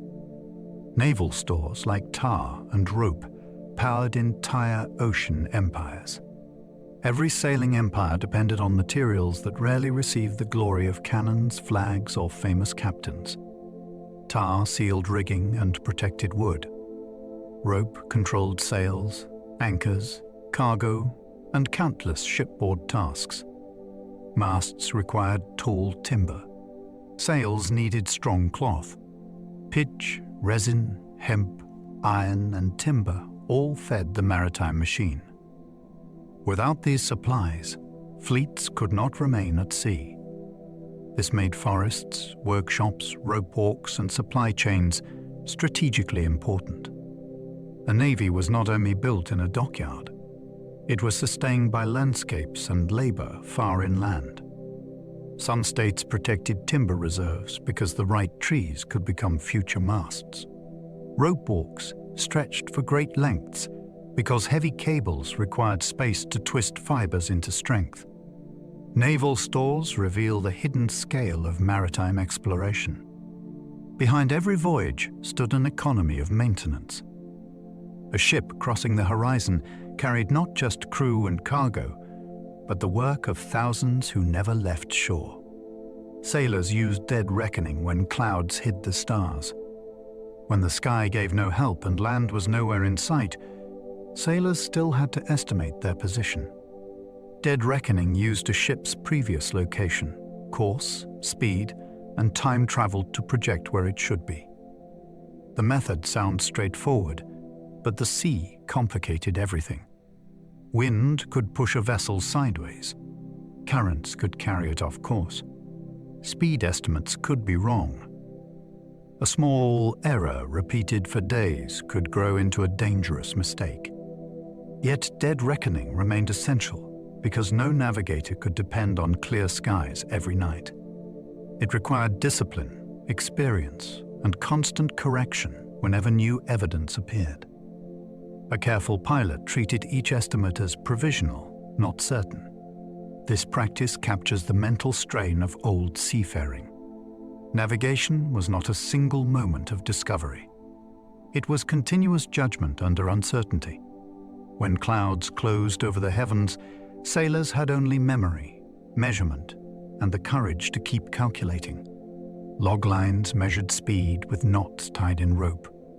To know where a ship might be, sailors needed to know how fast it was moving. One traditional method used a wooden board attached to a line marked with knots at set intervals. The board was dropped behind the ship, where it resisted being pulled through the water. As the vessel moved away, the line ran out while a sandglass timed the interval. Counting the knots that passed gave an estimate of speed. The method was simple, physical, and wonderfully direct. It turned motion through water into something the hands could feel. Accuracy depended on proper spacing, timing, and technique, but even an imperfect speed estimate was better than guessing. The information fed into dead reckoning, helping navigators project distance traveled. This humble tool connected rope, wood, sand, and seamanship into a working measurement system. Long before digital displays, a sailor could read the ship's pace by watching a wet line run through his fingers. The word knot still carries the memory of old navigation. Today, ships and aircraft still measure speed in knots, and the word reaches back to a practical act performed on sailing vessels. A knot is 1 nautical mile per hour, but its name comes from those marked ropes used to estimate speed. Language preserved the tool after the tool itself became obsolete. That is what makes maritime vocabulary so fascinating. Words can carry old technologies inside them. When someone says a vessel travels at a certain number of knots, they are echoing the age of log lines, sandglasses, and sailors counting marks as ropes slipped into the sea. The unit endured because nautical miles relate to Earth's geometry, making them useful for navigation across a globe. So this small word links modern systems to ancient needs. It reminds us that exploration left traces not only in charts and shipwrecks, but in ordinary speech. A single measurement can hold centuries of saltwater memory. Bells divided shipboard time into disciplined watches. A ship at sea could not simply sleep when darkness fell. Someone always had to steer, watch the sails, scan for danger, and respond to weather. To organize this continuous labor, crews divided the day into watches. Bells marked time, usually struck every half hour within a watch cycle. The sound carried across the vessel, telling sailors when duties changed, and reminding everyone that the ship lived by a rhythm separate from life on land. This system mattered because order could save lives. A tired crew needed structure. Officers needed predictable rotations. Work had to continue in darkness, fog, and storm. Bells became part of the psychological world of sailors. Their pattern told a person whether relief was near or hours of duty remained. On a long voyage, time was not measured only by sunrise and sunset. It was measured by ringing metal, repeated through night after night, keeping human effort aligned with the sea. Sea shanties helped crews haul together in rhythm. A large sailing ship required coordinated muscle. Raising sails, hauling lines, and working pumps could demand many bodies moving at the same instant. Shanties gave that labor a beat. The leader sang a line, the crew answered, and the pull came at the right moment. This was not entertainment added after the work. It was a tool that made the work possible. Different tasks called for different rhythms. Some songs suited short, heavy pulls. Others matched longer, repeated effort. The words could be comic, sentimental, rough, or improvised, depending on crew and circumstance. Shanties also helped relieve boredom and build a sense of shared endurance during difficult labor. They belonged especially to merchant sailing culture of the 19th century, when large crews handled complex rigs across global routes. Through them, the ship became briefly unified. Many hands became one motion, and a hard job found its timing in the human voice. Exploration ships were floating workshops of carpenters and sailmakers. A vessel far from home had to carry the skills needed to keep itself alive. The sea damaged everything.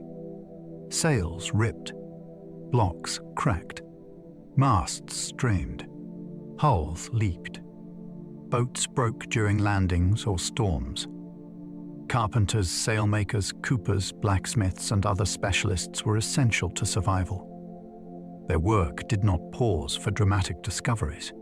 While officers took observations and scientists collected specimens, craftspeople patched canvas, shaped wood, repaired barrels, and improvised solutions from whatever materials remained aboard. This made an exploration ship less like a vehicle and more like a moving community of trades. A successful voyage depended on maintenance as much as navigation. One torn sail at the wrong moment could become a crisis. One repaired spar could save a crossing. The romance of exploration often focuses on the horizon, but the practical miracle happened on deck and below. Skilled hands kept the ship from becoming helpless wood in a world that never stopped wearing it down. Fresh water often mattered more than treasure on long voyages. Gold, spices, and discoveries may fill the stories, but water decided whether people lived. A ship could carry barrels of it, yet storage was never perfect. Water could grow foul, leak away, or become rationed during delays. Long voyages required careful planning around watering places, rainfall, and consumption. A crew might reach a beautiful island and care most about whether a stream could refill the casks. Without enough fresh water, strength faded quickly. Tempers sharpened. Decisions became desperate. The problem shaped routes because captains had to think not only about distance, but about resupply. Even when food remained, thirst could turn the sea into a prison. This gives maritime exploration a stark human reality. The ocean surrounded sailors with water they could not drink. They crossed a blue world while guarding every usable drop. Sometimes the most valuable cargo was not locked in a chest. It was sloshing quietly in wooden barrels below. Hardtack could survive months at sea despite worms and mold. A sailor's biscuit was made to last, not to delight anyone. Hardtack was baked until nearly dry, which made it durable enough for long voyages where fresh bread would quickly spoil. It could be stacked, stored, and carried across oceans, but survival food came with unpleasant realities. Dampness could bring mold. Insects could burrow into it. Sailors sometimes tapped biscuits on the table to shake out weevils before eating. If the hardtack was too tough, it had to be soaked in water, broth, or whatever liquid was available. This food tells us something important about exploration. The success of a voyage depended on ordinary objects that were boring, uncomfortable, and absolutely necessary. A ship could have fine instruments and brave officers, but the crew still needed calories every day. Hardtack was not glamorous. It was the stubborn fuel of endurance, carried in barrels through storms, calms, hunger, and distance. Scurvy killed more sailors than many famous sea battles. For centuries, one of the deadliest enemies at sea was not a storm or cannon fire. It was a slow disease caused by the lack of vitamin C, although sailors did not understand that cause for much of history. The symptoms were frightening. Gums swelled, teeth loosened, old wounds reopened. Weakness spread through the body until ordinary tasks became impossible. Long voyages made the problem severe because fresh produce vanished early, and preserved foods could not provide what the body needed. Entire crews could be crippled before reaching their destination. The tragedy is that the cure was simple in principle, but medical knowledge, naval bureaucracy, and inconsistent practice delayed reliable prevention. Citrus fruits and other fresh foods could save lives, yet the lesson had to be learned and relearned. Scurvy shows how exploration was limited by hidden biology. Sailors could cross oceans, map coastlines, and challenge empires, but they could still be undone by a missing nutrient. Citrus knowledge spread slowly, despite its life-saving power. The idea that lemons, limes, or other fresh foods could prevent scurvy seems obvious now, but history moved painfully slowly. Sailors and doctors noticed connections long before the underlying science was understood. Experiments showed that citrus could restore sick men with remarkable speed. Yet evidence did not automatically become policy. Supplies were expensive, preservation was difficult, and naval systems were slow to change. Sometimes the wrong substitutes were used. Sometimes juice lost strength through poor storage or boiling. Sometimes old theories about disease confused the issue. This delay cost lives across many voyages. It also reveals a powerful lesson about maritime history. Discovery is not enough. Knowledge must survive argument, habit, cost, and administration before it changes the world. A lemon in a ship's store could be more valuable than a weapon because it protected the bodies needed to sail. But turning that truth into routine practice took far longer than it should have.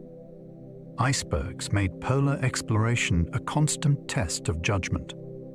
In polar waters, danger could appear as a shining wall, a low white shape, or a hidden mass beneath the surface.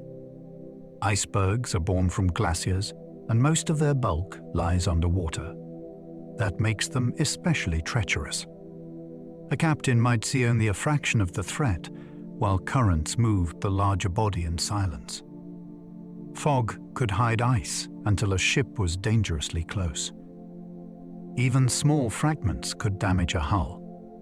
In the age of wooden vessels, polar exploration required constant attention to color, sound, temperature, and movement. Crews listened for cracking, watched for changes in swell, and searched the horizon from cold, exposed positions. Ice could block a route, crush a ship, or force a wintering that no one had planned. These frozen waters demanded humility. A map might suggest a passage, but ice decided whether the passage existed that year. Judgment became the difference between progress and disaster. Franklin's expedition became one of the Arctic's great mysteries. When Sir John Franklin sailed into the Arctic with HMS Erebus and HMS Terror, the expedition was equipped with strong ships, experienced officers, and confidence in British naval power. Then, it disappeared. No survivors returned to explain the full story. Search expeditions followed for years, gradually uncovering fragments of evidence. The ships had been trapped in ice. Franklin died. The remaining men abandoned the vessels and attempted a desperate march. Later finds suggested hunger, disease, exposure, and possible lead poisoning may have contributed to the disaster. The mystery gripped the public because it combined ambition with silence. Two ships entered a frozen world and became a question that lasted generations.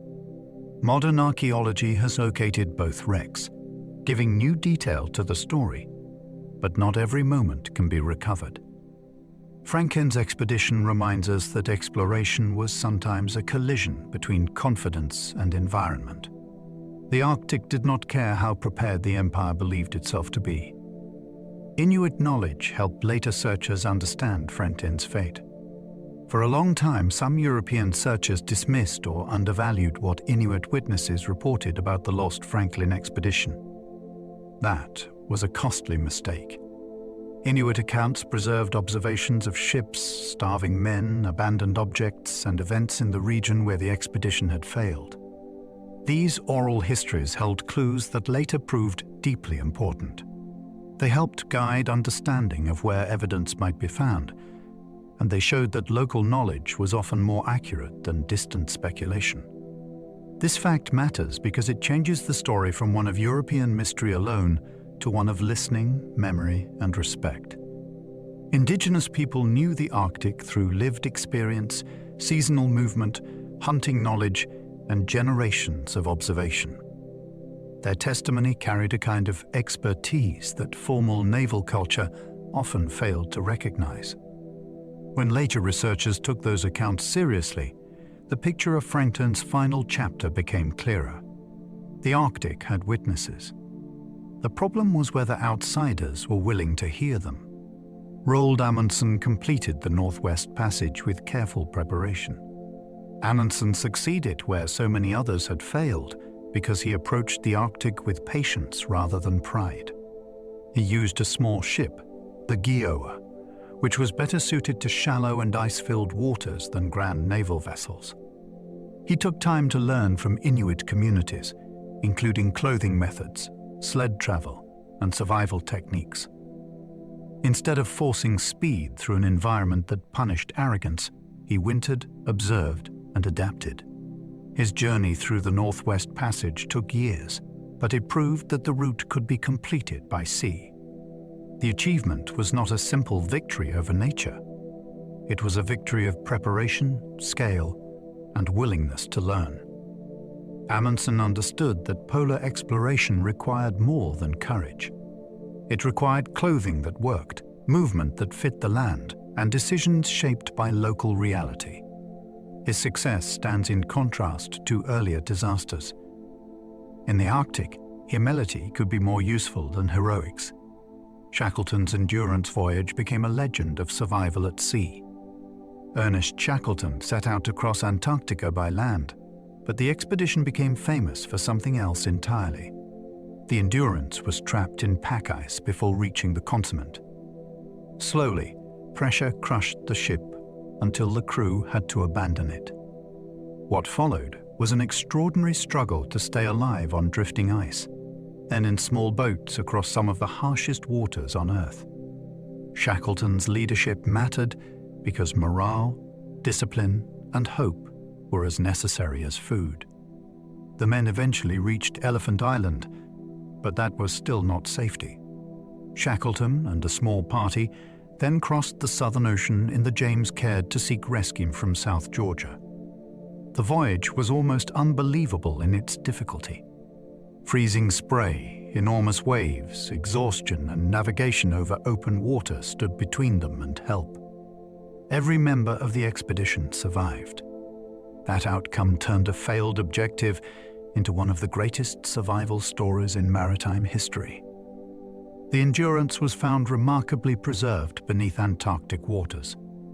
More than a century after Shackleton's ship sank, searchers located it on the sea floor of the Weddell Sea. The discovery was astonishing because the wreck remained in exceptional condition. Cold water, darkness, and the absence of wood-eating organisms common in warmer seas helped preserve its structure.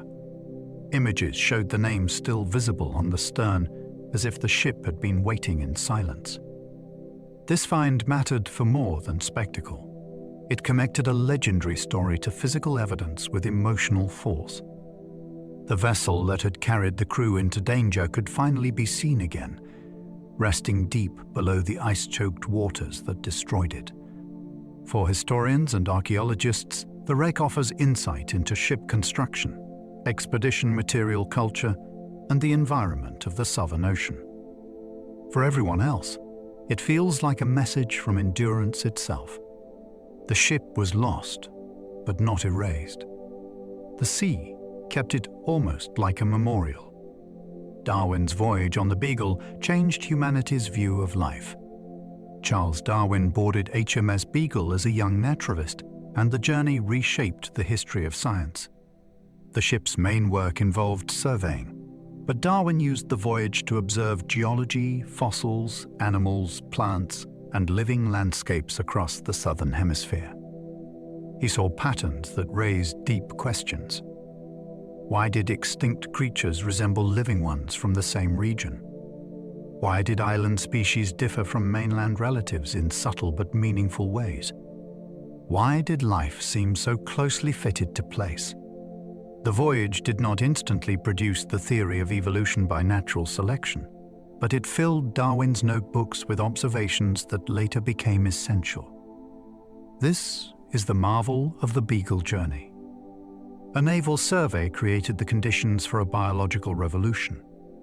The ship crossed coasts and oceans, yet the deeper crossing happened in thought. By the time Darwin returned, the natural world had become a puzzle he would spend decades trying to solve. The Beagle mapped coastlines, while Darwin studied living nature. HMS Beagle was not simply carrying a future scientist on an adventure. It had a serious naval task.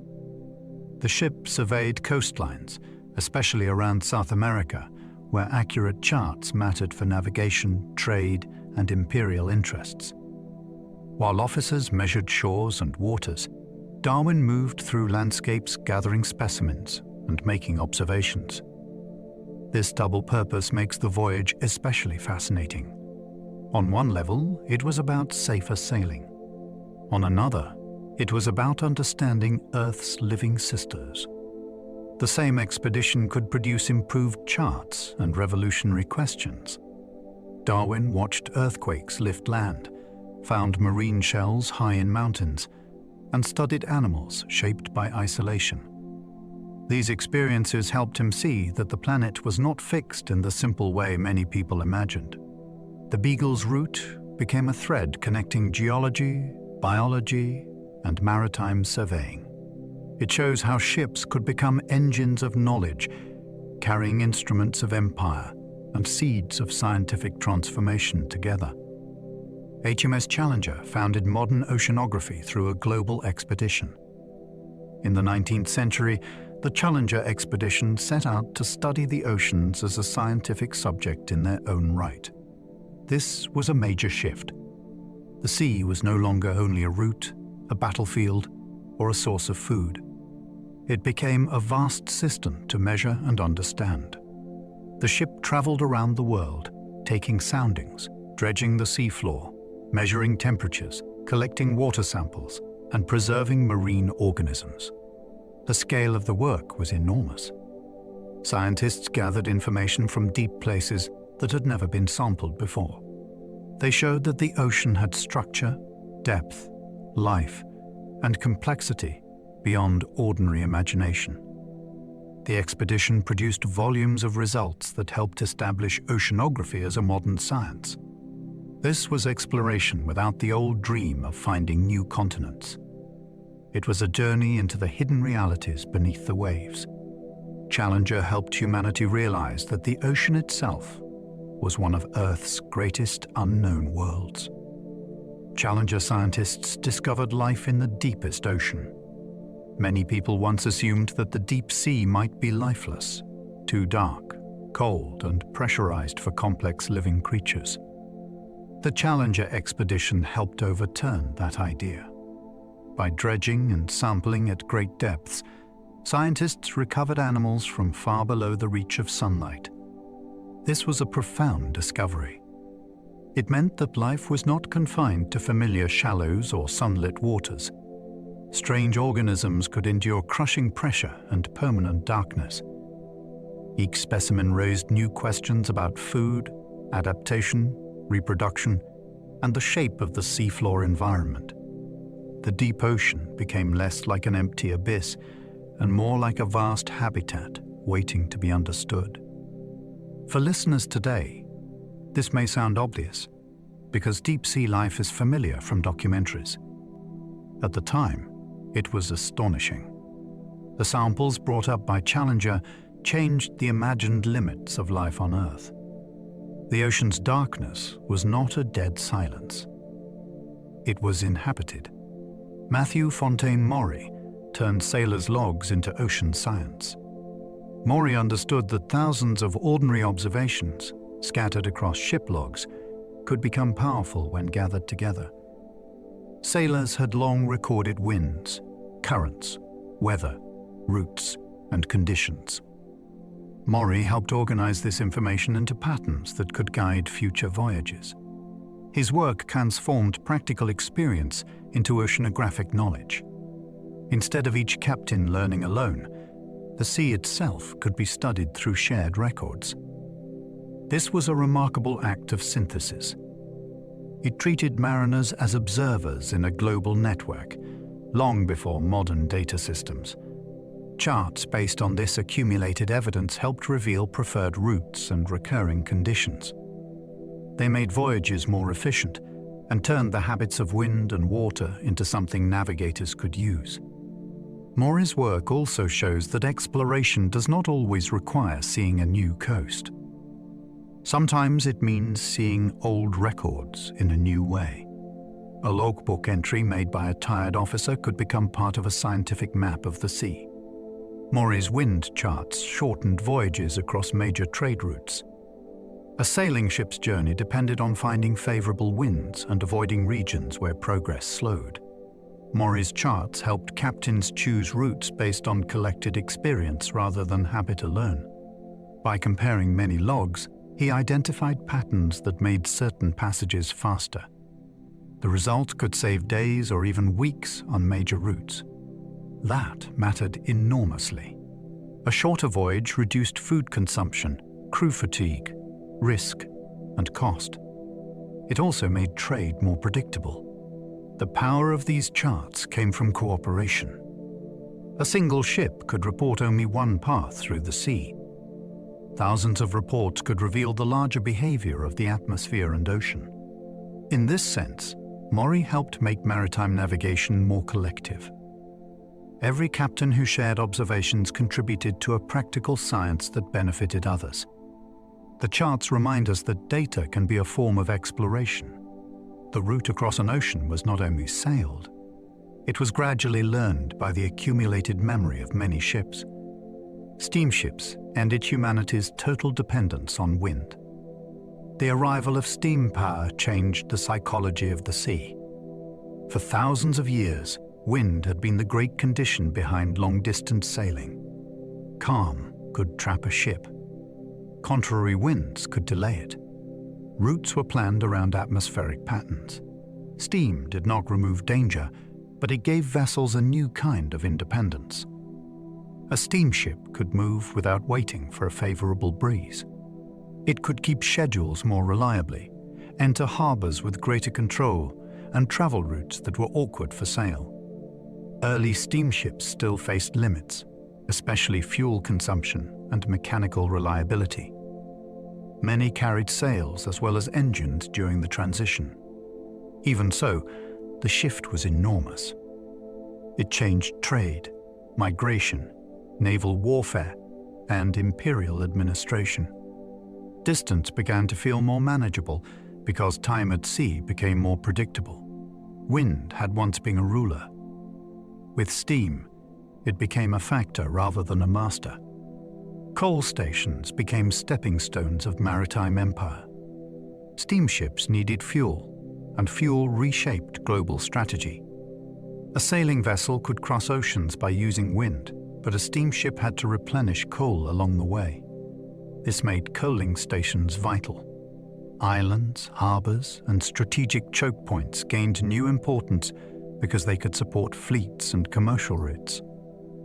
Empires sought or protected stations across the world, turning geography into a chain of refueling points. Control of coal supply could determine how far a navy could operate. It could also influence mail routes, passenger travel, and trade. The need for fuel added a new layer to maritime exploration and power. Ships were no longer only dependent on weather. They were tied to industrial logistics. Behind every long steam voyage stood miners, dock workers, storage facilities, and imperial agreements. Coal turned the ocean into a connected system of energy stops. The age of steam did not make ships free. It made them dependent in a new way. Iron hulls allowed ships to grow beyond wooden limits. Wood had carried humanity across the seas for millennia, but it imposed limits. Very large wooden ships could flex, leak, and strain under their own size. Iron changed what a ship could become. Stronger hulls allowed larger vessels, greater cargo capacity, and new forms of design. Iron also worked well with steam engines, creating ships that belonged to an industrial age rather than the older world of timber and canvas. The transition was not instant.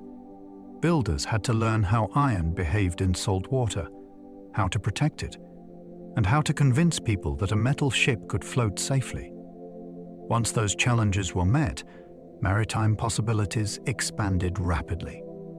Larger ships could carry more passengers, more freight, and heavier machinery. Navies changed too. as armor and metal construction transformed warfare. Iron hulls mark a turning point in exploration's material story. The sea was still ancient, but the vessels crossing it had entered a new technological world. Submarine cables made oceans carry messages faster than ships. Before cables crossed the seabed, news moved no faster than the fastest vessel carrying it.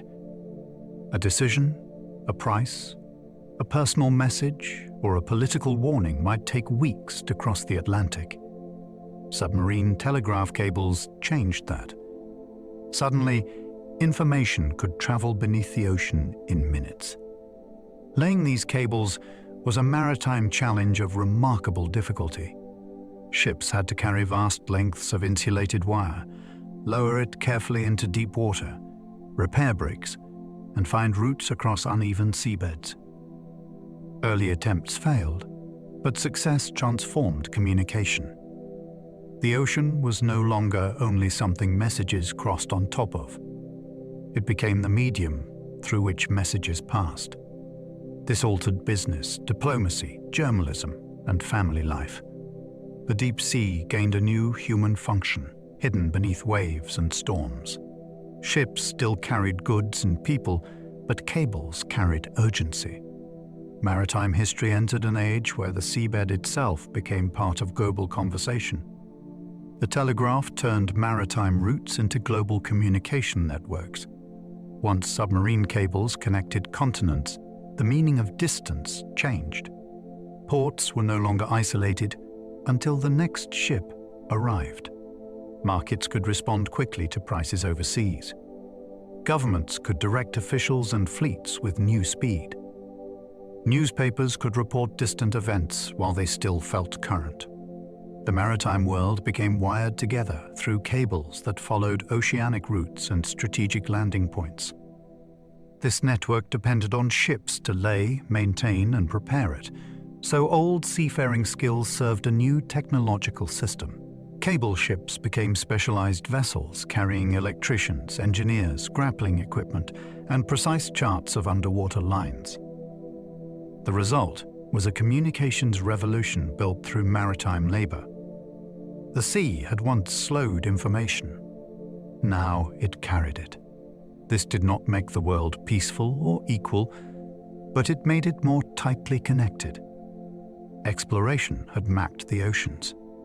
The telegraph made those mapped oceans pulse with signals, decisions, and news. Lighthouses guided explorers through coasts they could barely see. A lighthouse is a promise made to sailors in darkness. Its beam shows that land is near, but so is danger. Before modern electronic navigation, a reliable coastal light could mean the difference between safe approach and disaster. Explorers and traders depended on such signals when entering unfamiliar waters or returning to difficult harbors. Each lighthouse had to be placed where it answered a real navigational need, such as a reef, headland, sandbar, or harbor entrance. Its pattern of flashes helped sailors identify it from others. Building these towers could be extremely difficult, especially on wave-battered rocks. Keepers lived with isolation, storms, and responsibility. The light they maintained became part of the mental map of every mariner who passed. Lighthouses show the shore as an active partner in exploration. Voyages did not end simply when land appeared. They ended safely when human engineering helped a ship understand exactly where that land was. The Eddystone Lighthouse proved engineering could tame deadly rocks. The Eddystone rocks near Plymouth were infamous because they threatened ships approaching one of Britain's important naval and commercial regions. Building a lighthouse there seemed almost impossible. Waves smashed over the site, and earlier structures were destroyed by storm and fire. Then John Smeaton designed a new tower in the 18th century using interlocking stone blocks and a shape inspired by the strength of an oak tree. His lighthouse stood with remarkable resilience and became a milestone in civil engineering. The achievement was not only that a light shone where ships needed warning. It was that humans learned how to build in a place the sea seemed determined to erase. The project combined observation, material skill, and bold design. It influenced later lighthouse construction and showed that dangerous maritime landscapes could be made more navigable. Eddystone became more than a hazard. It became proof that engineering could answer the violence of water with patient intelligence. Shipwreck archaeology has recovered cargo from vanished trade worlds. When archaeologists study wrecks, they often find the material fingerprints of economies that no longer exist. Amphorae, ceramics, metal ingots, glassware, coins, tools, and food remains can reveal who traded with whom, what goods were valued, and how ships were loaded. A wreck may preserve a single voyage, frozen at the moment of disaster. That makes it unusually vivid. On land, objects are often moved, reused, or separated from their original context. Underwater, a cargo can remain together for centuries. The pattern of storage tells its own story. Heavy materials in the hold, delicate items packed carefully, personal belongings tucked among commercial goods. Such finds can reveal routes not fully described in texts. They can also show ordinary commerce, rather than only royal or military history. Shipwreck archaeology brings back the working world of merchants, sailors, and craftsmen. A lost cargo is not just treasure. It is evidence of human connection, interrupted mid-journey. The Antikythera wreck revealed an ancient machine of astonishing complexity. Divers found the Antikythera wreck off a Greek island, and among its statues, coins, and other objects was a corroded mass of bronze that seemed unimpressive at first. Later study revealed something extraordinary. It was a geared mechanical device capable of modeling astronomical cycles. The mechanism could track celestial patterns with a sophistication that startled modern scholars. Nothing else quite like it survived from the ancient world. Its presence on a shipwreck makes the discovery even more dramatic. A vessel carrying luxury goods also carried a machine that changed ideas about ancient technology. The sea had preserved evidence of intellectual craftsmanship that texts alone had not fully prepared us to imagine. The mechanism reminds us that maritime cargo could include knowledge in physical form. A ship did not merely transport wealth. It could carry the finest achievements of mathematics, metalwork, and astronomy. One wreck forced history to make room for a more inventive ancient world. The Mary Rose preserved Tudor seafaring in extraordinary detail. When Henry VIII's warship Mary Rose sank, it took with it a crowded world of Tudor naval life. Centuries later, the wreck and its contents offered an astonishing window into the 16th century. Archaeologists recovered weapons, tools, dishes, musical instruments, clothing fragments, medical equipment, and personal items. These objects made the crew feel suddenly human and close. A longbow shows military practice. A barber surgeon's tools reveal shipboard medicine. Wooden bowls and shoes speak of daily routine. The hull itself shows how warship design was changing in an age of gunpowder. Unlike written records that often focus on kings and battles, the Mary Rose preserves the practical reality of life aboard. It lets us see not only how the ship fought, but how people worked, ate, repaired, treated illness, and passed time. The wreck is a ship, an archive, and a community, lifted from mud after centuries of silence. The Vasa sank quickly and survived for centuries underwater. The Swedish warship Vasa was meant to display royal power, but it became a spectacular failure almost immediately. On its maiden voyage in Stockholm harbour, a gust of wind caused it to heel dangerously. Water poured through open gun ports, and the ship sank in front of watching crowds. The disaster came from design problems, instability, and the pressure to create an impressive vessel with heavy armament. Yet the failure became an archaeological miracle. The cold, low salinity waters helped preserve the ship to an extraordinary degree. When Vasa was raised in the 20th century, it emerged as one of the best-preserved warships from its era. Its carved decorations, structure, and contents revealed naval ambition in remarkable detail. The story is unforgettable because humiliation became preservation. A ship that failed at sailing succeeded at surviving history. Vasa teaches that maritime archaeology often depends on accidents, and sometimes the worst voyage creates the richest evidence. Modern sonar can reveal shipwrecks hidden beneath deep sediment. The seafloor is enormous, uneven, and often dark beyond human sight. Sonar changed the search for wrecks by allowing researchers to send sound pulses through water and read the returning echoes. Different systems can map shapes, textures, and buried features in ways divers alone never could. Side-scan sonar can reveal the outline of a hull lying on the seabed. Subbottom profilers can hint at objects hidden under sediment. Multi-beam systems can build detailed maps of underwater terrain. This technology has transformed maritime archaeology, naval history, and search operations. It allows teams to investigate wide areas without touching fragile sites.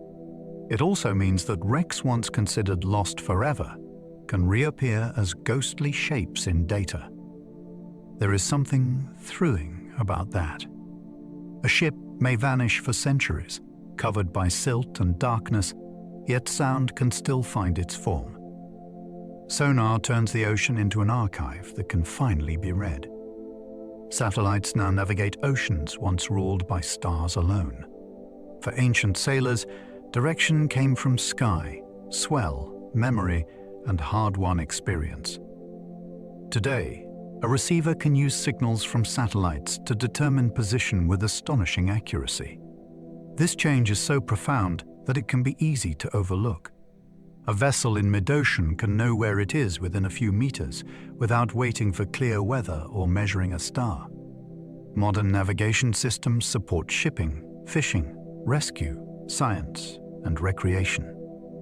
They have made many operations safer and more efficient. Yet they also create a new kind of dependence. A failure of signals, power, or equipment can leave crews needing older skills again. The contrast is beautiful. Satellites orbit high above Earth, while ships move across the same waters that once demanded celestial reading by E. The ocean has not become smaller, but our ability to locate ourselves upon it has changed completely. The stars still shine, but they no longer carry the burden alone. Autonomous vessels are beginning a new age of ocean exploration. A new kind of explorer is entering the sea without a human crew aboard. Autonomous surface vessels and underwater vehicles can measure conditions, map the seafloor, inspect ice, follow marine life, and travel into places too dangerous or expensive for traditional expeditions. Some glide slowly using changes in buoyancy. Others run on solar power or programmed missions. They can remain at sea for long periods, gathering data while people monitor them from shore. This does not replace human curiosity. It extends it. Machines can cross stormy regions, dive into darkness, and repeat measurements with patience no person could sustain.